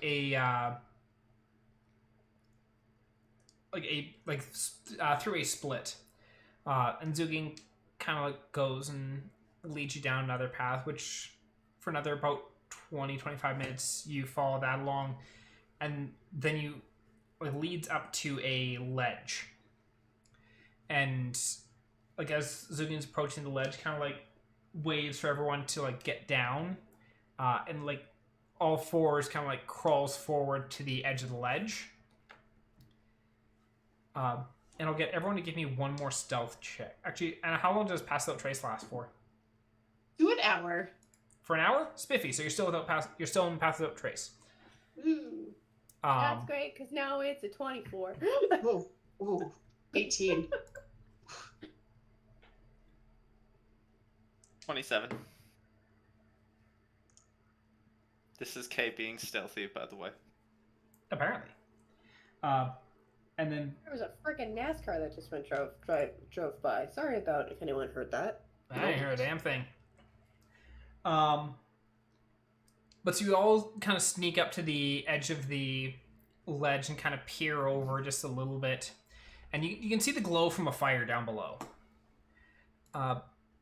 And down at the bottom, there's... I'll get everyone to make me perception checks. 21. Darn it. It's a crit fail for me. Okay, I'll Six. explain it. 16. You were trying to be very, very quiet. Yeah. I Yeah, can't you were focus really on two fixated on being things. quiet. There's like, you can see like some rocks and like rubble on the ground, so you're like making sure, like picking up small stone to move it aside to make sure you don't like accidentally knock it off the ledge and stuff like that. mind going back to like stories you had read when you were much younger. But I was like, oh yeah, like it's like a hero's position was given away because he accidentally kicked a single rock off the ledge and alerted the horde. And you're like, no, gotta move this rock out of the way. So you're focusing. Move this rock. Okay. Yeah, so you're hyper fixating on these rocks.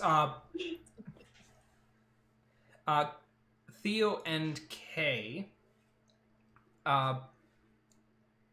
You can hear the nattering of several frostblins out of sight.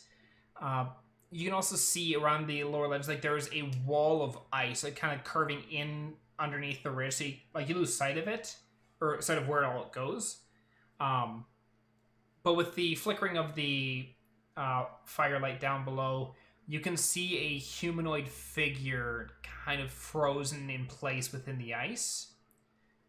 And Theo, with your perception check, you can, like, based off of like position and amount of voices you're hearing simultaneously, you figure there's probably about 20 frostblins currently present down there. Sounds like there's a lot of goblins down there. Zune kind of nods and it's like, down there is where the cavern where the bodies are frozen. The frostblins have hunkered down there, and even when they do venture out to attack us, some are always left behind here, almost as if they're guarding it. I don't know why, but... They've moved in recently, correct? About 5 months ago. It's when they... 5 months. That's right, you said that last night. Yeah, we had been trying to mine out some of the bodies when we first got ambushed by them. And since then, they've kind of set up camp here. They don't seem to have any interest in removing the bodies themselves, but they definitely make it difficult for us to obtain any of the bodies as well. So why in the world would they care about that? I honestly have no idea. These are the first frostblin that I'd ever encountered, so I don't exactly know what their... Anna, modus can operandi. you... Yeah. Can you pick up any of the chatter that they're talking about down there? I unfortunately can't understand a word of it. It just sounds like angry nattering. Like angry chipmunks. Angry buffs chipmunks. Chipmunks.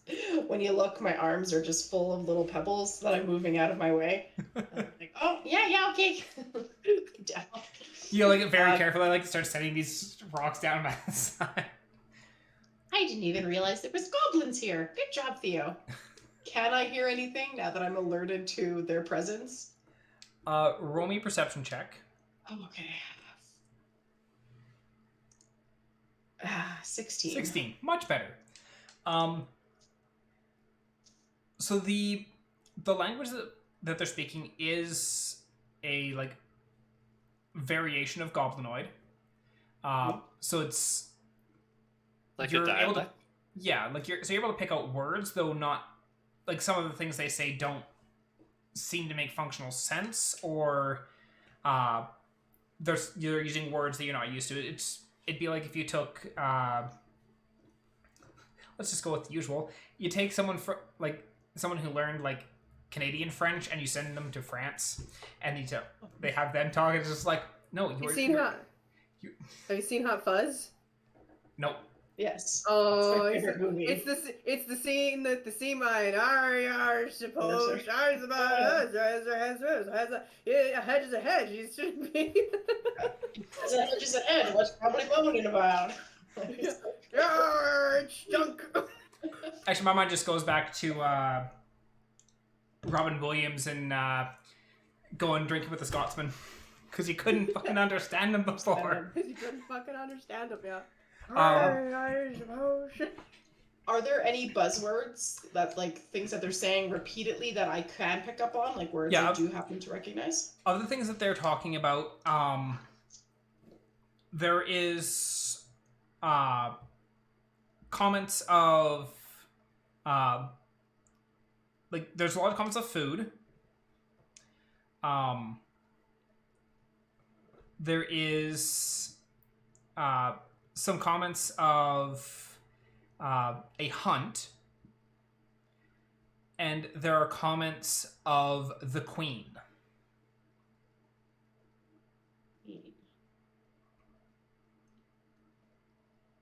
All right.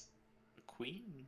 I mean, when they're talking about food, does it sound like they need to gather food like to last like a winter or like a feast preparation? Is there any sort of nuances around the food I can pick up? The nuance that you're catching around the food primarily indicates that they're actually talking about the miners being food. Okay. That the food keeps coming down into the mines. That's awesome. And terrifying. On brand for goblins. Yeah. Okay. Anything else that you're trying to pick up specifically? I'm gonna then guess that the hunt is related probably to the miners as well. So I don't think I need to ask about that. Do they happen to talk in detail or more detail about the queen? Mostly it's not so much like details of who the queen is or anything like that, but more so along the lines of like goblins like complaining as to why we can't do this or that, and the response from some of the other goblins, which you seem like you kind of get the feeling it's probably goblins that are more in charge, are saying things like because the queen demands it. Yeah. All right. Okay. Take down the queen. Okay. That's if that's all I'm really picking up on, all I'm hearing, I think that's good. I'm gonna say we might have a problem. Those miners, every time they come down here, I think they're in greater danger than they realize. What did you pick up? These goblins view them as a food source, potential food source. I picked up some stuff about a hunt. Can't quite tell when or where exactly this might happen, but sounds like some preparations might be underway. They're also mentioning a queen, a lot of them. They keep referring to the queen and her orders or her decrees. Do goblins usually have a queen? None that I'm aware of. Not that I'm familiar with, anyways. They're kind of self-governed anarchy. There's usually sort of a leader, kind of the strongest, dumbest of the bunch, but it's never really like, I don't know, a queen. It's usually a king, and kind of a joke of one at that. Detect magic. Roll me a search. I'm gonna search. Gonna search. I rolled a 15. So you didn't search. Good. We don't blow up the cave. And what's the range it of? would solve our problems. What's the range of detect magic? Detect magic. It's only within 30 feet. Okay. So what you currently are able, like, aside from the like general magic items that the party has on them, Yeah.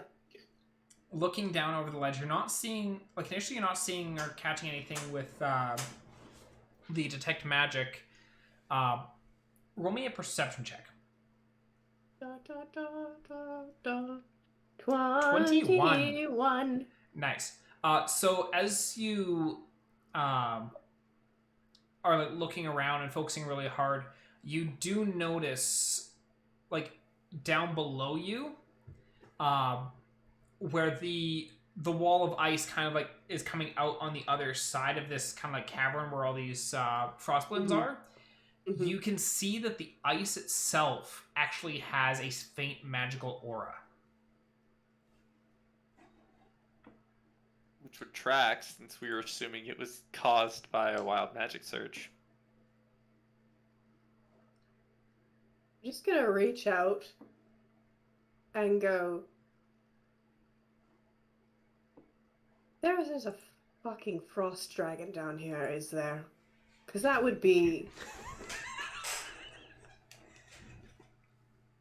More armor. I The would- dragons. No. And Duging's just like, a dragon? Not that we've seen. Not that we have any idea of. Okay. I'm just concerned because there's magic ice, and I'm trying to think of everything off the top of my head, and that, of course, was the big one, was White Dragon. Which I hope not.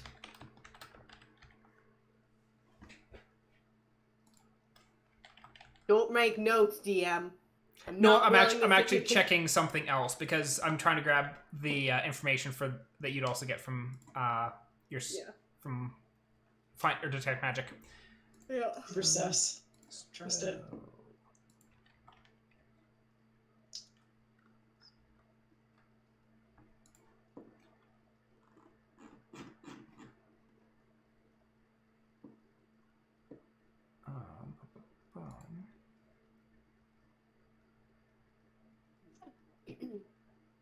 Well, how do we want to It is play this? abjuration magic. Abjuration, I figured.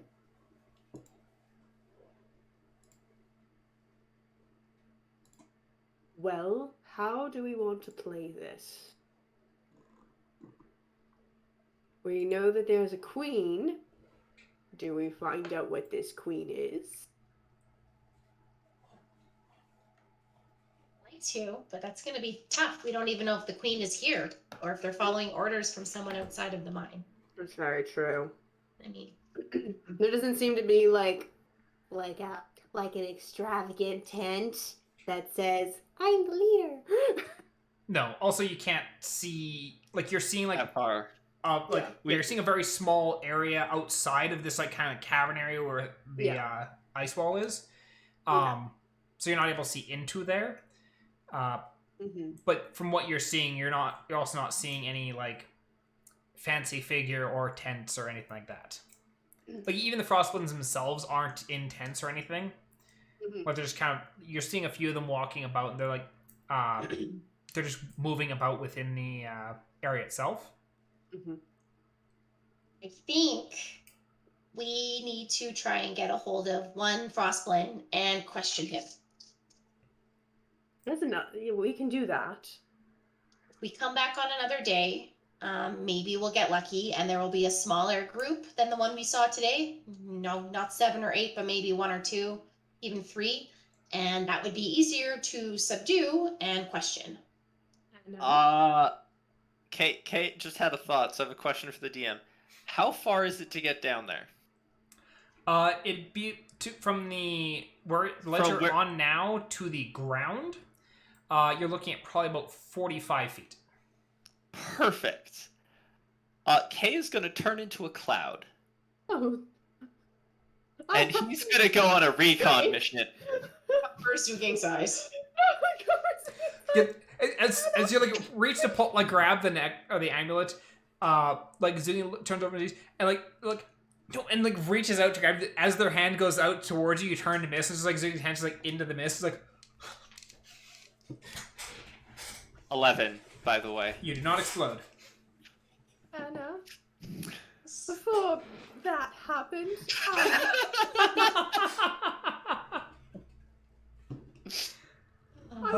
impulsive K. do you have invisibility? I do. Do you want to keep on to that? Or I do want to keep on to it. okay.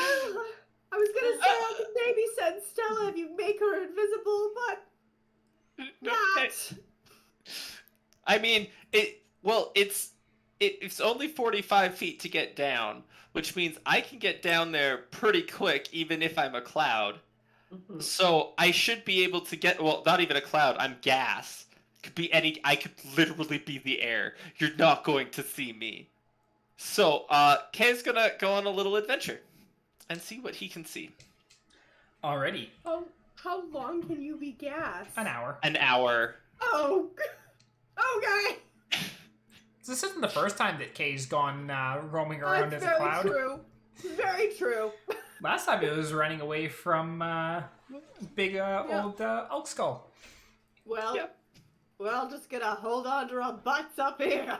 I'm assuming you want me to roll a perception. Yeah. Dude, you can always just cast Leoman's tiny hut and just listen to the screams off in the distance. By 20. Okay. Actually, just a second. Kay, you don't have dark vision. Yeah, I don't. Which is why I became a cloud or smoke. I can't see from a distance, but I know there's there's a light source fire down there. Yeah. So it's just something I have to take into consideration.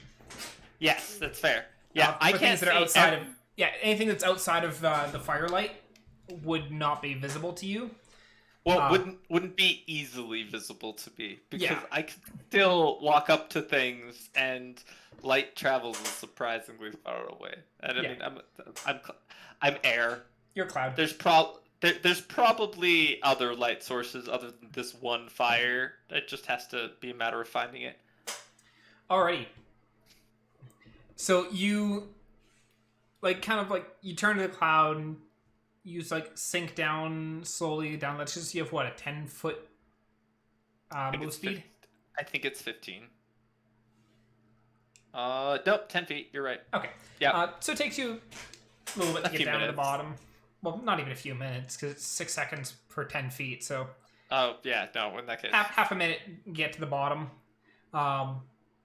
And you're, looking around, and...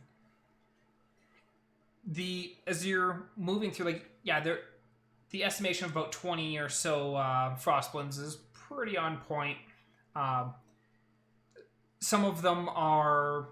there's actually technically more, but several of them are sleeping. Some of them are up and moving about. Yeah. There is currently one that is roasting a leg of some sort over a fire. With your perception check, it is not humanoid. It appears to be a hind leg of a deer. Okay.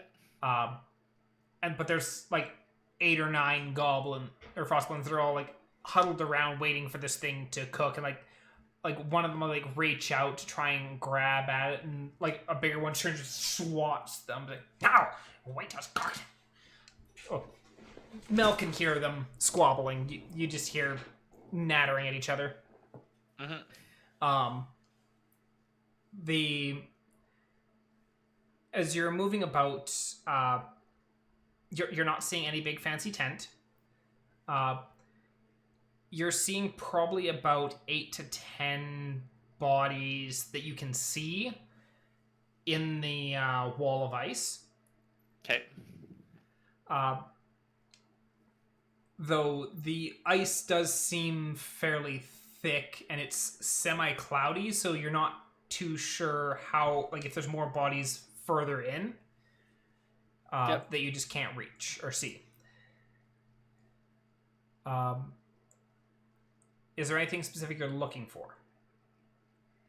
One, I'm looking for because obviously there's in a big tent. I'm looking to see if the goblins are there's a more heavily guarded space where there's a denser pact of them that are being more serious, or if there are a set of goblins that are wandering off to a different. I know they're not goblins, blends that are going off into a different area, farther out of sight away from this fire, that might be implied that that's where their leader is, or other than that, I'm looking for anything that's potentially explosive. Okay.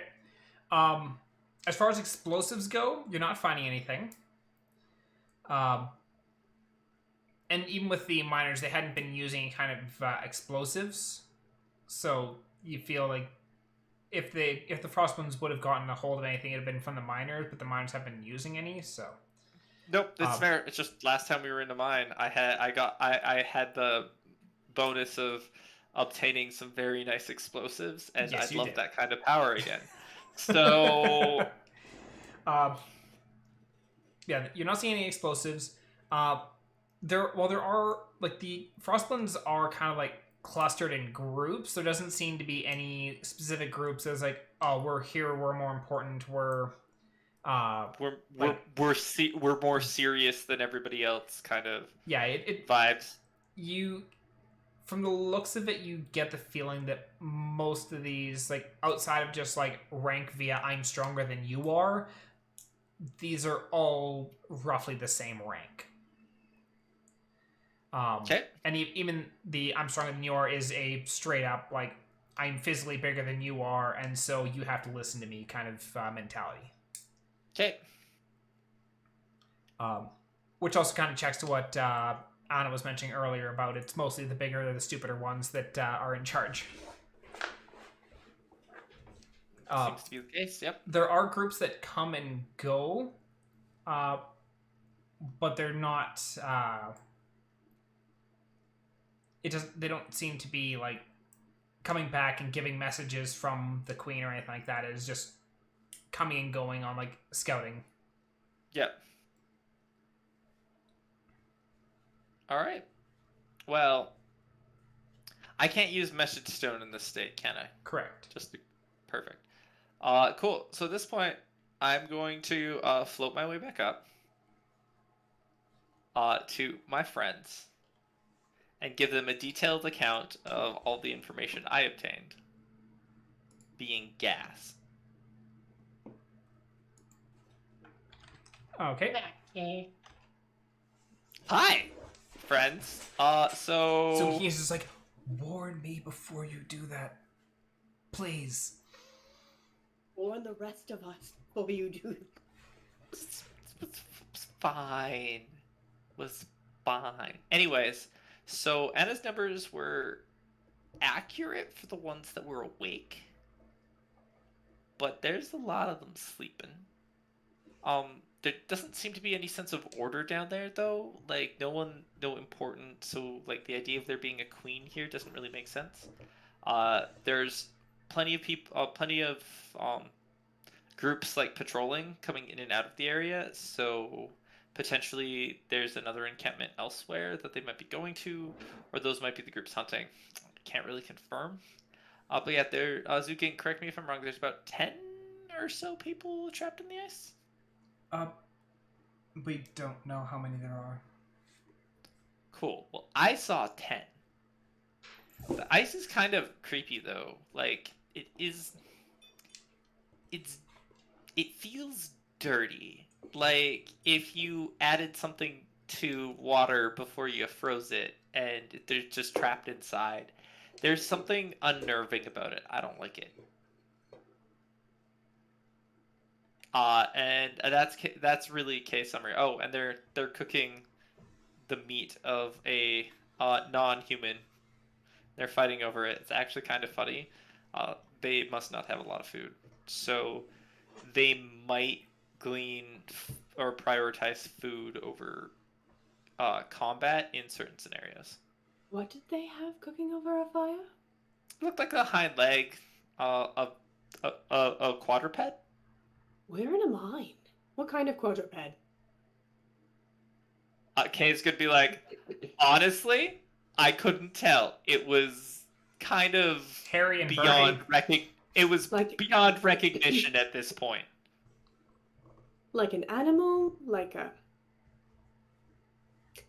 something deeper in the mine? Or maybe there's another entrance to the mine? Possibly.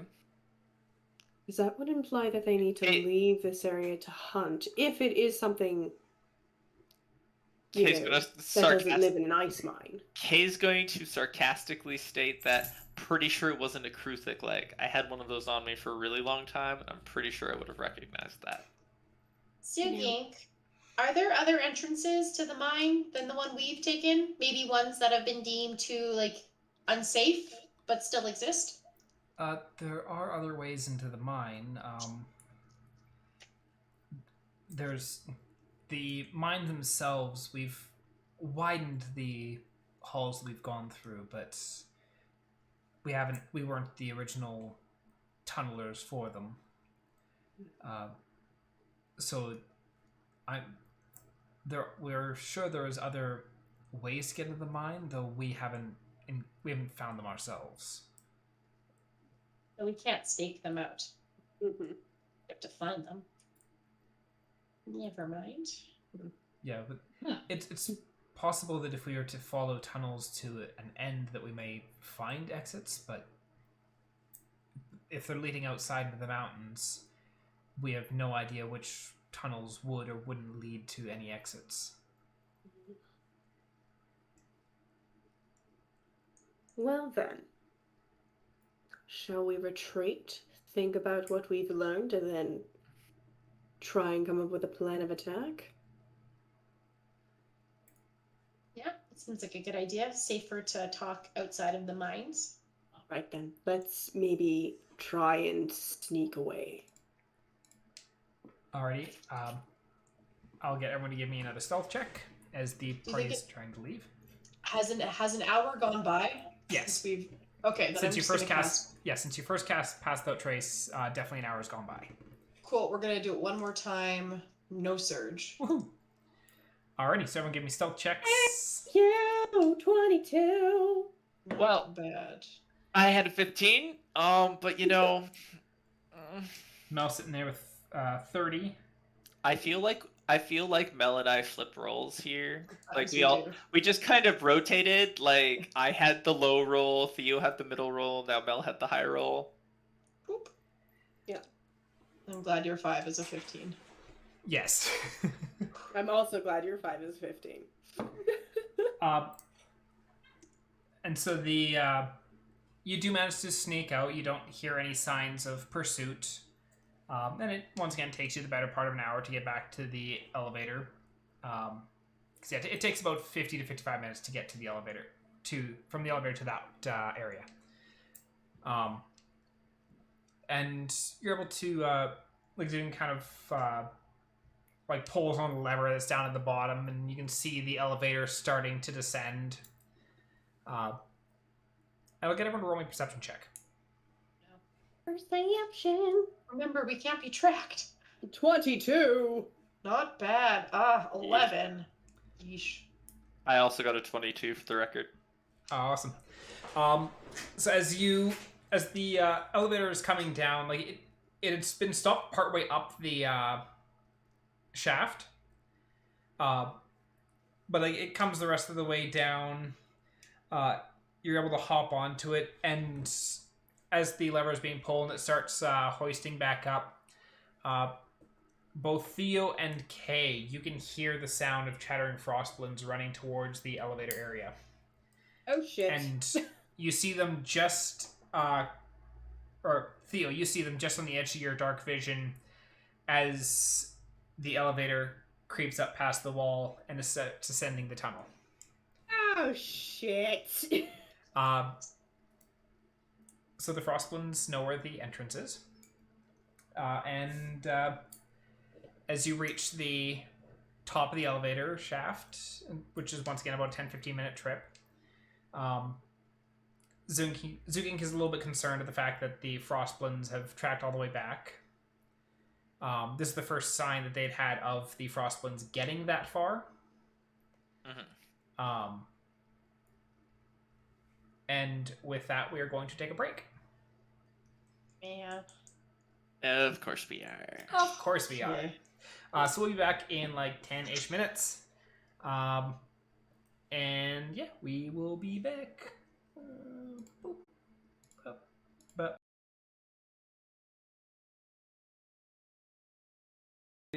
Bobbity boop. Alrighty. So we are back, and the elevators reach the top of the shaft. The frostblins are below. And Zuging is kind of muttering to themselves as they're kind of... They're surprised that the frostblins managed to follow the group, because you guys had been quite quiet. And it's the first time they've seen the frostblins anywhere close to the entrance. That's not to necessarily say that the frostblins didn't know where the entrance was, but this is the first time they've made that active approach straight towards it. Mm-hmm. What is the party doing?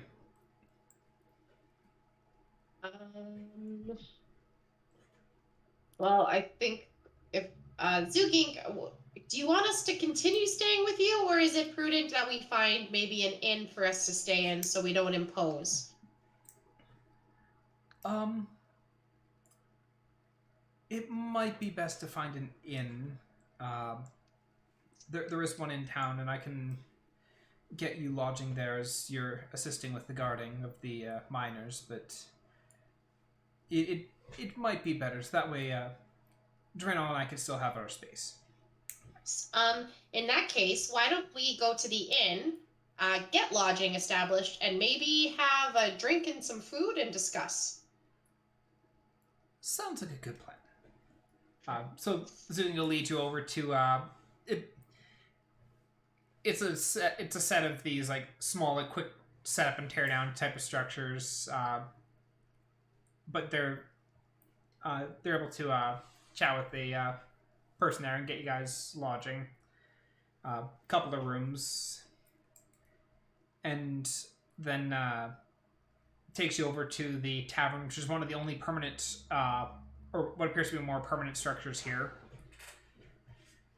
And you go in, and it's quite warm inside the tavern. There's a fireplace off to the one side that is crackling away, and several miners enjoying some drinks, and they Zune kind of like looks to the group. It's like, so what do you want? Water for me is fine.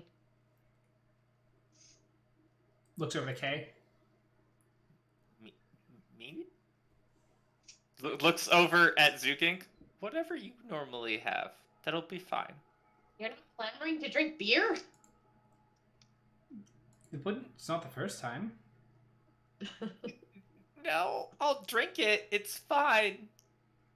Like, I don't know. Something about clouds, me being gas for part of the day. I don't know. It reforming makes me like a little tired, let's say. That makes sense. I've never been gassed before. It's an experience. Looks over to Theo. It's like, anything for you? Tea? Tea would be nice. Okay. And off the chill. Susan heads up to the counter and comes back shortly thereafter. Like, kind of points off to a table for the group to sit at, and goes to the counter. Comes back a little bit later with a tray and kind of sets it down. There's some drinks on there, and the drink for Zugin King K is get key drunk. The beverage that they get for K themselves is warm, and it definitely has an alcoholic taste to it. And they're going to take a swig of theirs. Kay, if you're taking a drink of yours as well, please roll me a con save. 7. So you take a swig of this, and it's like, you're not sure whether it's... like, initially it's like, oh, this is a little bit of sweet, a little bit of bite to it. And then after a couple seconds, you're not sure whether it's, like, because it's warm that it's just kind of, like, flowing through you so much faster, or whether it's just really strong, but you suddenly just like, oh, and the whole room does that little bit of, like, teeter as, Can I get some bread? They set a platter with some bread up on the counter, and Zukin goes up and grabs that, sets that down for you. Butter, bread. Kay's gonna eat like two slices right away. He's like, that was a lot faster than that. What is that? Oh, that's our pale ale. We call it that because if you drink too much, you're going to be quite pale and then vomiting. But it's good. It's strong. Right on. Because in a town like this, we don't have the option of storing large quantities of booze, and we don't exactly get a whole lot of additional supplies over the course of the winter. So we do with what we have, which means drinks need to be a little bit stronger so that they last a little. That the barrels we do have last a little bit longer. it's a unique taste. I'll give it that. It's strong for sure. I'm gonna nurse this tonight, and I'm gonna enjoy my bread. So, Anna, what are you thinking in regards to the Frostblends? Well, first off, I'm quite surprised to see them following so shortly after, and it's making me wonder if they have some adept magic users amongst their ranks, because we should have been undetectable, impossible to follow except by magical means. Which makes me think that there's some well-learned blend amongst the ranks there. Or it could be the queen. Or exactly. Or it could be the queen. I'm still not convinced that the queen is a frostblend, one of their own. I think the queen might be an entity that they fear and respect in some way. Wouldn't surprise me if none of them have even met the queen before, but follow blindly based on some perceived power or status. So do you... Looks over to Theo. It's like, if that's the case, do you think there might be a dragon here? Or do you think it'd be something else? Well, it still could be a dragon or any other means of magical creature, considering the ice did give off magic vibes. Hard to say at this point. And I don't know how, out of whatever character, if dragons even tend to deal with other lesser beings. Like, I don't know if that's a dragon thing. You could roll me a nature check. Okay. I'll have Theo do it just because they're a scholar, and maybe there's something to be found there too as well. So 23 on nature for Annah to kind of piece together if a dragon could at all be possible for this. And Theo has a 16. So Theo would know that it's not unheard of for dragons to like kind of have quote unquote lesser beings as like underlings to pay it tribute. Basically, I won't kill you if you give me things. Yes, dragon minions. Yes. Though usually they still tend to stick true, like, pseudo-intelligent beings. Just because, at least with pseudo-intelligent beings, they are more aware of the threat that the dragon can pose. But yeah, kind of what Zelkanea was saying. Kobolds, goblins, slaves get more wealth. Basically anything to build their horde. That being said, Anna, with your 23, you think it's very unlikely that this would be a dragon. Just due to the previous interactions with goblins that you've had, they wouldn't recognize a dragon as a queen. Master, yes, but not specific. They would not specifically call it their queen. Queen would more imply Worship and respect, less fear and control. Fear and control would definitely still play a part, because that's kind of how goblin society functions. Yes, but like it's not a dominating. Like a dragon feels more like a being that would be very dominating and we do like, this or we rule die through kind of fear. thing. Whereas, Yes. Queen more so implies there's some sort of mutual benefit outside of just I let you live. Yeah. So you don't think that it would be a dragon.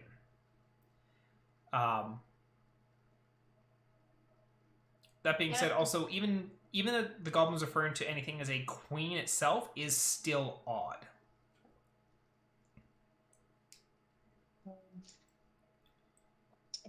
I think we should put a pin in the dragon option. It seems unlikely. I don't think that a dragon would be revered in the way a queen would be, and more just an overlay of fear. So there's that going for us. It's probably not a frost dragon, but that still doesn't help us identify what or where. Somebody's like, damn, I need that white dragon. It's like, we're not willing another dragon into existence. Yet.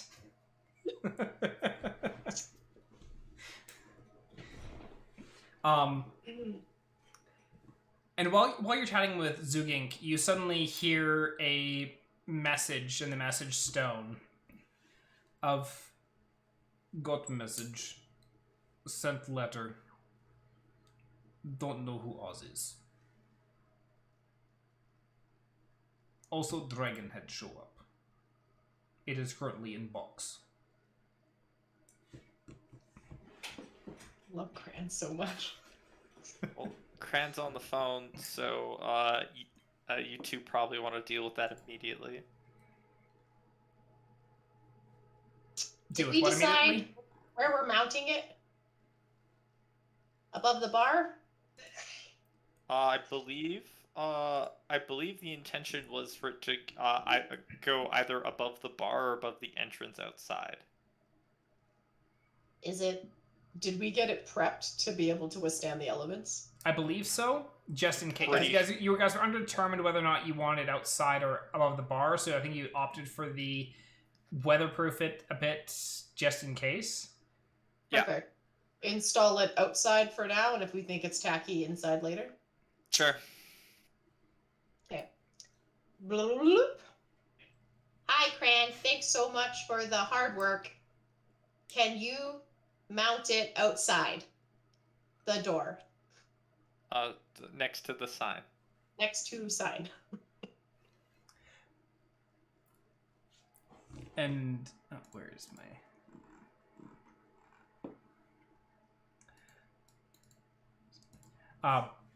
it's like, can do.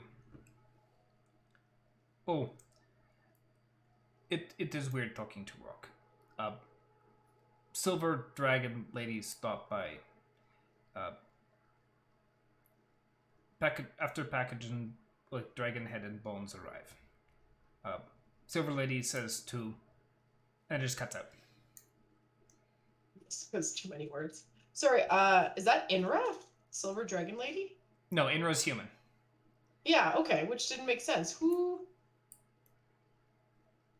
What NPC am I forgetting that's a Silver Dragon Lady? Was that the scholar from the university? Yes, With the that's magical- Vagras. Yeah, Oh. so Silver Scale Dragonborn from the college is Vagras. Right, I stood on her shoulder. Yes, you did. And then she flicked you off. Flicked off promptly. Okay, yes, of course. Did we call for her? Nope. All right, good to know. They might have found something. Okay. I guess we need to know what that is. What did the dragon lady say? I told you. In She says, sorry, Kate interrupts in what, 25 words or less? Yeah. In 25 words or less. Rock is magic. We Don't didn't tell her question. that. Wait, is that one word or two? This Oh, work no. is weird. And then just like, wait for a second, and then you hear a click. Okay. Says make sure you see her when back in town. They received message from elves. Beautiful. Thank you so much. Can't wait to see you. This is where Theo would chime in to be like, dive into, Oz is resident of insert town name from before here, and, Anna, would your friend in, Here? would they know who Oz is? Might be able to relay message?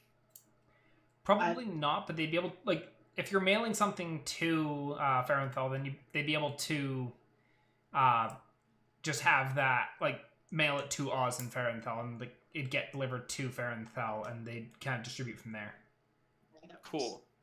So then Theo's going to clarify with Gran. Can you write letter addressed to Oz in Ferenthal?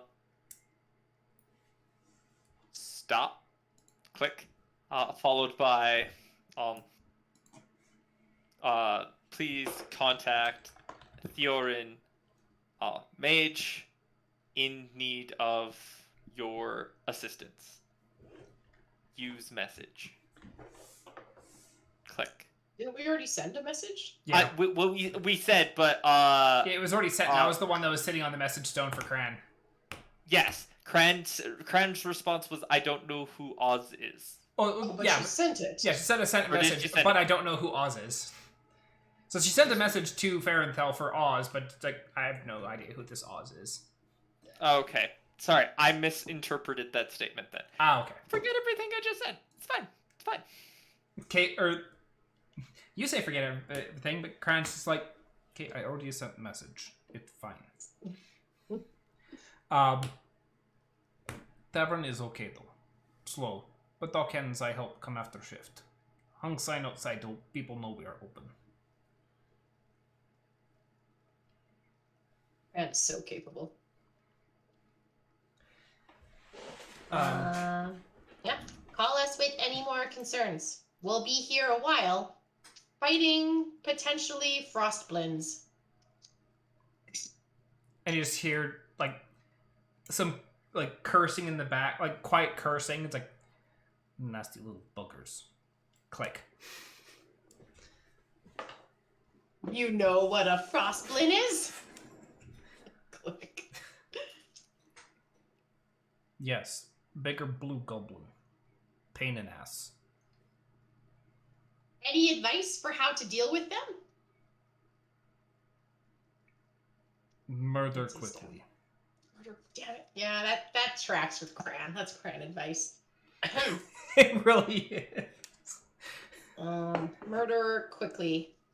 One more thing. Do they usually have queens? Not that I know of. Figured. Thank you. Click. Huh. Well, guys, it's feeling like the talk option. It's always on the table. I'm never going to say it's not. But considering they see the miners as food, and Cran's advice is to murder them quickly, this might just be a bigger problem than I thought.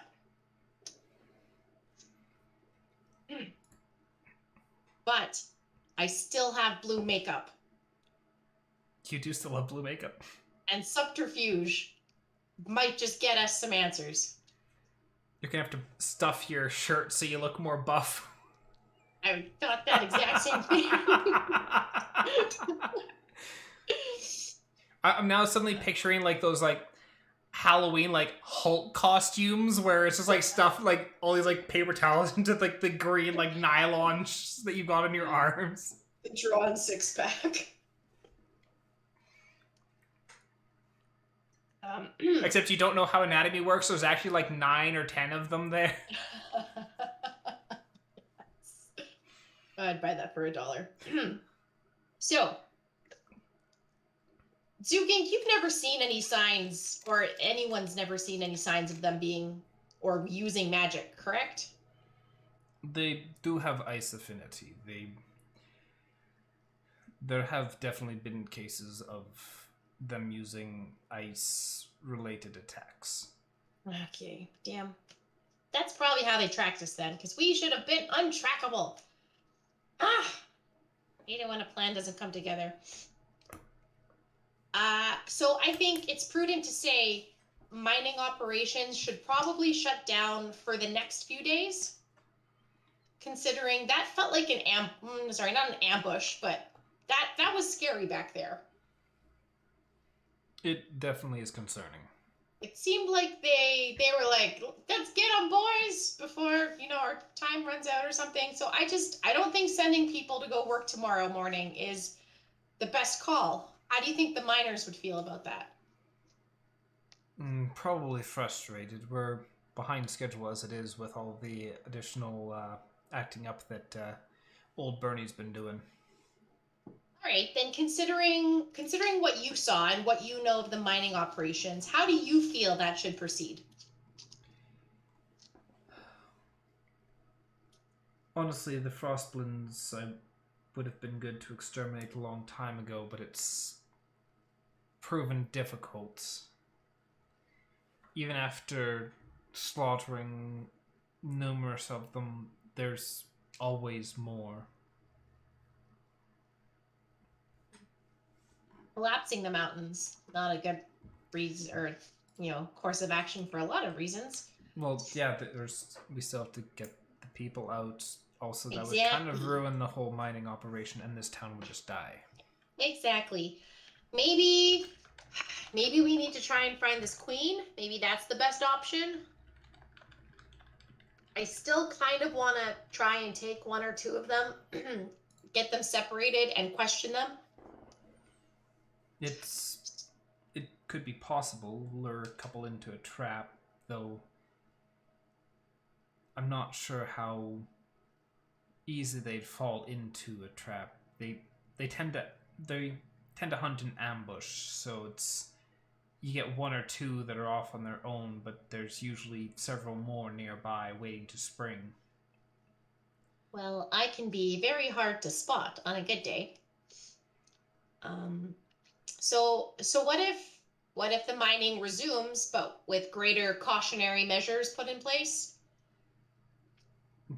And we try and take some hostages, not hostages, but just take some frost blends alive. Well, as far as having additional precautions, what are you thinking? We currently are rather short on guard power. Yeah, I think you're going to hate the idea of not splitting to get more ground covered, but is it possible, how Bammy and Tuck, was it Bammy? Oh man. Yep. Brammy and Tuck, rather than having them be their own little group with a couple guards, maybe Brammy and Tuck go with another group. Maybe it's more people working in one area and the guard power consolidated there. It's not ideal. We don't know what we're walking back into, I guess is my concern. That's fair, and we'd want to check it out. We'd want to go down and check it out prior to bringing all the miners down anyways, just because of how quickly they got and how close they got to the entrance. Correct. So, having said that, day of rest to check it out, or early night for an early morning to check it out, and then have the miners come in as per usual? If the Frostblins are planning an ambush, I think going down at the normal time might be best. Because that way they're not expecting anything out of the ordinary. Perfect. Okay. So, we'll set up early into the mountain maybe and try and get ahead of them and set up a trap. Zelkanea is accusing Annah of being a doppelganger based purely on the suggestion that we take hostages. Sorry, hostage is the wrong word, and I knew as soon as I said hostage, it didn't feel right. Take some friends and question them. It's like Kevin. That being said, we've all seen gradually that Annah has gone from no, we have to protect absolutely everyone, just gradually devolving into no, we're just gonna murder them. Well, it's not murder. I'm gonna try and talk to you, but then you shot Theo, so now I gotta shoot you back. So it's been my priorities are there. Well, yeah, the priorities remain the same. It's just the morals of, do we have to kill them? Yeah. I was great for talking, and then I heard them say something food. And I recognize that's bad. Or Annah does anyways. So yes. Hostages is a bit heavy-handed. Thank you for pointing that out. I just want to take some friends. So is the plan then to head down standard time? Like Zugin's definitely open to other suggestions. Like if the party has other routes they'd rather take, like 100%. So what does the You party know what? think? That's actually a really good point because I think Theo would have a really good idea of how to go forward. So it might be worth opening the floor to Theo before we actually go down in the mines in the morning. Yep, that's doable. Yeah, we can definitely call it soon, and then have like Theo chime in their input on like what they think to do, and then start pick up next session at the start of the morning, at whatever time the party at that point has decided to go down. How are you feeling, Kay? Kay's indifferent at this point. Like he's curious, but like, this isn't his adventure to go on. He's just kind of, this isn't his story, so he's casually treating himself as a side character instead of the protagonist that he normally is. You don't have any thoughts on like you're not upset about the idea of kidnapping some friends or anything? Kay doesn't have concerns about Kay's expecting to murder a large amount of them at some point, so kidnapping them isn't really a problem. All right, cool. Then specifically as we were going up the mine shaft, Kay was about to cast a magic spell to cause damage to all of them. So, Kay's prepared for murder. Okay. So Kay's always prepared nothing for murder. Anna has suggested needs to be wielded back. All right. So yeah, then in that case, Anna wants to propose going in incognito and invisible, and with every spell she knows to make herself seem unattainable, and set up like a snare sort of trap and lure some of them into it after invisibilifying herself with the blue paint and whatnot to look like one of them. So Anna wants to turn into Bluna and go down and try and lure a Frostblin onto a trap. Correct.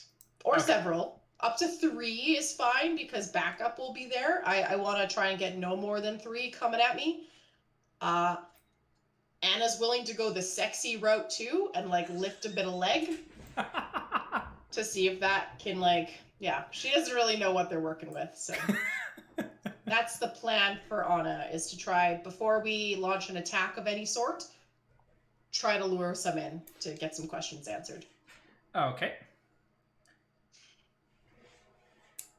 And then we're wanting to chat with Theo and find out what they think their Yes. route is in the morning. Okay. Because quite often Theo has saved our asses when we have started something without him, and then he comes in and goes, "Nut, nut, nut, just hold on 1 second." Something, the entire interaction with Zane. Yeah.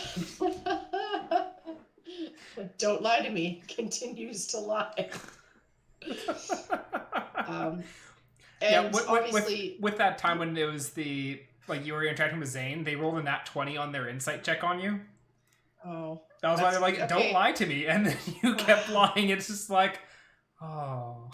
See, that makes sense, because I rolled really high, and I was like, there's no way he's going to know. Yeah, they nat 20 their insight check. Zugink and the miners, obviously free to run how they feel is best, but I'm thinking in case something goes awry with this plan, I'd rather not have miners spread out. Yeah. So if they're willing to... Zugink is not objected to the idea of trying to make the miners hold off for a day or whatnot, especially knowing with what they want. But the hostage is the wrong word. I want to kidnap friends. But the right now they're unsure. So they're basically what does the group think is the best course of action? The things that they've been doing thus far haven't been working. So they're open to suggestions, but they just need to know what the plan is so they can communicate that out. Cool. Yeah, I think the plan should be they come down at the same time and make it look as normal as possible. Like all the ticks and talks are going in turn. but not spread out, group up, and just be more on guard. Like, today's not a day to be productive. Today's a day to look like you're being productive and ready to hightail it out there if need be. Okay. Is my thought. Any plots or plans, Kay? I'm on board with this. This sounds like an excellent way to maybe have some fun with target practice later. It should be fun. Does Kay have ensnaring strike? Do I? Yeah. I don't believe I do. Let's find out. I don't. I don't think I do. Nope. I'm trying to remember. Does yeah, you have to learn spells, not prepare spells. So. Yep. Oh, we didn't think about that. Trying to find a cool like college back at Odell to teach Kay some spells. Next time. I mean, we haven't been to Odell in so long. That is true. No, I have spike growth though, so I'm just gonna. You're gonna run runway, and you know what? They're just gonna try and attack us, and they're going to be hurt real bad, and it's fine. Oh man, I have spike growth too. We could totally just one hallway them. is just like, you're not gonna have fun coming through here. Because spike growth is what, 20-foot radius? This is a 20-foot radius. So Yeah. that's 80 feet of pain every 5. If things get out of hand and there's more than we thought. Turn the hallway into a blender. Yeah, it's we run backwards. Cast. And then fuck up that hallway is no longer in use. It's fine. Well, see, then you just need to have someone with an ability that can just like scorpion them through, because they take damage every 5 feet they travel, regardless of how they're forcefully traveled. So if they suddenly got like all like yeeted through this tunnel. Oh my god, that's awesome. Yeah, it's 2d4 for every 5 feet. Regardless of travel. Yep. Hold forward and push back. Just start yo-yoing them. I'm now just imagining Theo puts the ball of fire and just starts chasing them with it, so they're running forward through the things, and then Theo just like shanks out of the front and then starts pushing it back. Perfect. Yeah, something like that. Anyways, I'm hoping it's not a big encounter, but we'll see. We'll see. Yep. Yeah, in that case then we'll call it here. I'll fire a message into the Discord asking Theo their perception on it. And we will resume in 2 weeks when actually is it 2 weeks? No, because Kay is out No. Oh no, it's November that you're out. I'm out in 4 weeks. Okay. So yeah, so 2 weeks from now we'll be able to continue. So in 2 weeks we'll continue on with the campaign. We'll see what course of action the party wants to take, and we'll try and figure out what the hell is going on up here in the Frosty Mountains with all these bodies frozen in ice. Yeah, actually, it's 2 weeks and 4 weeks. I'm here. 6 weeks I'm not. I checked the calendar. Yeah. Yeah. So murder time, fun time. What way to? Who wants to talk about hostage is the wrong murder? word. I want to kidnap friends.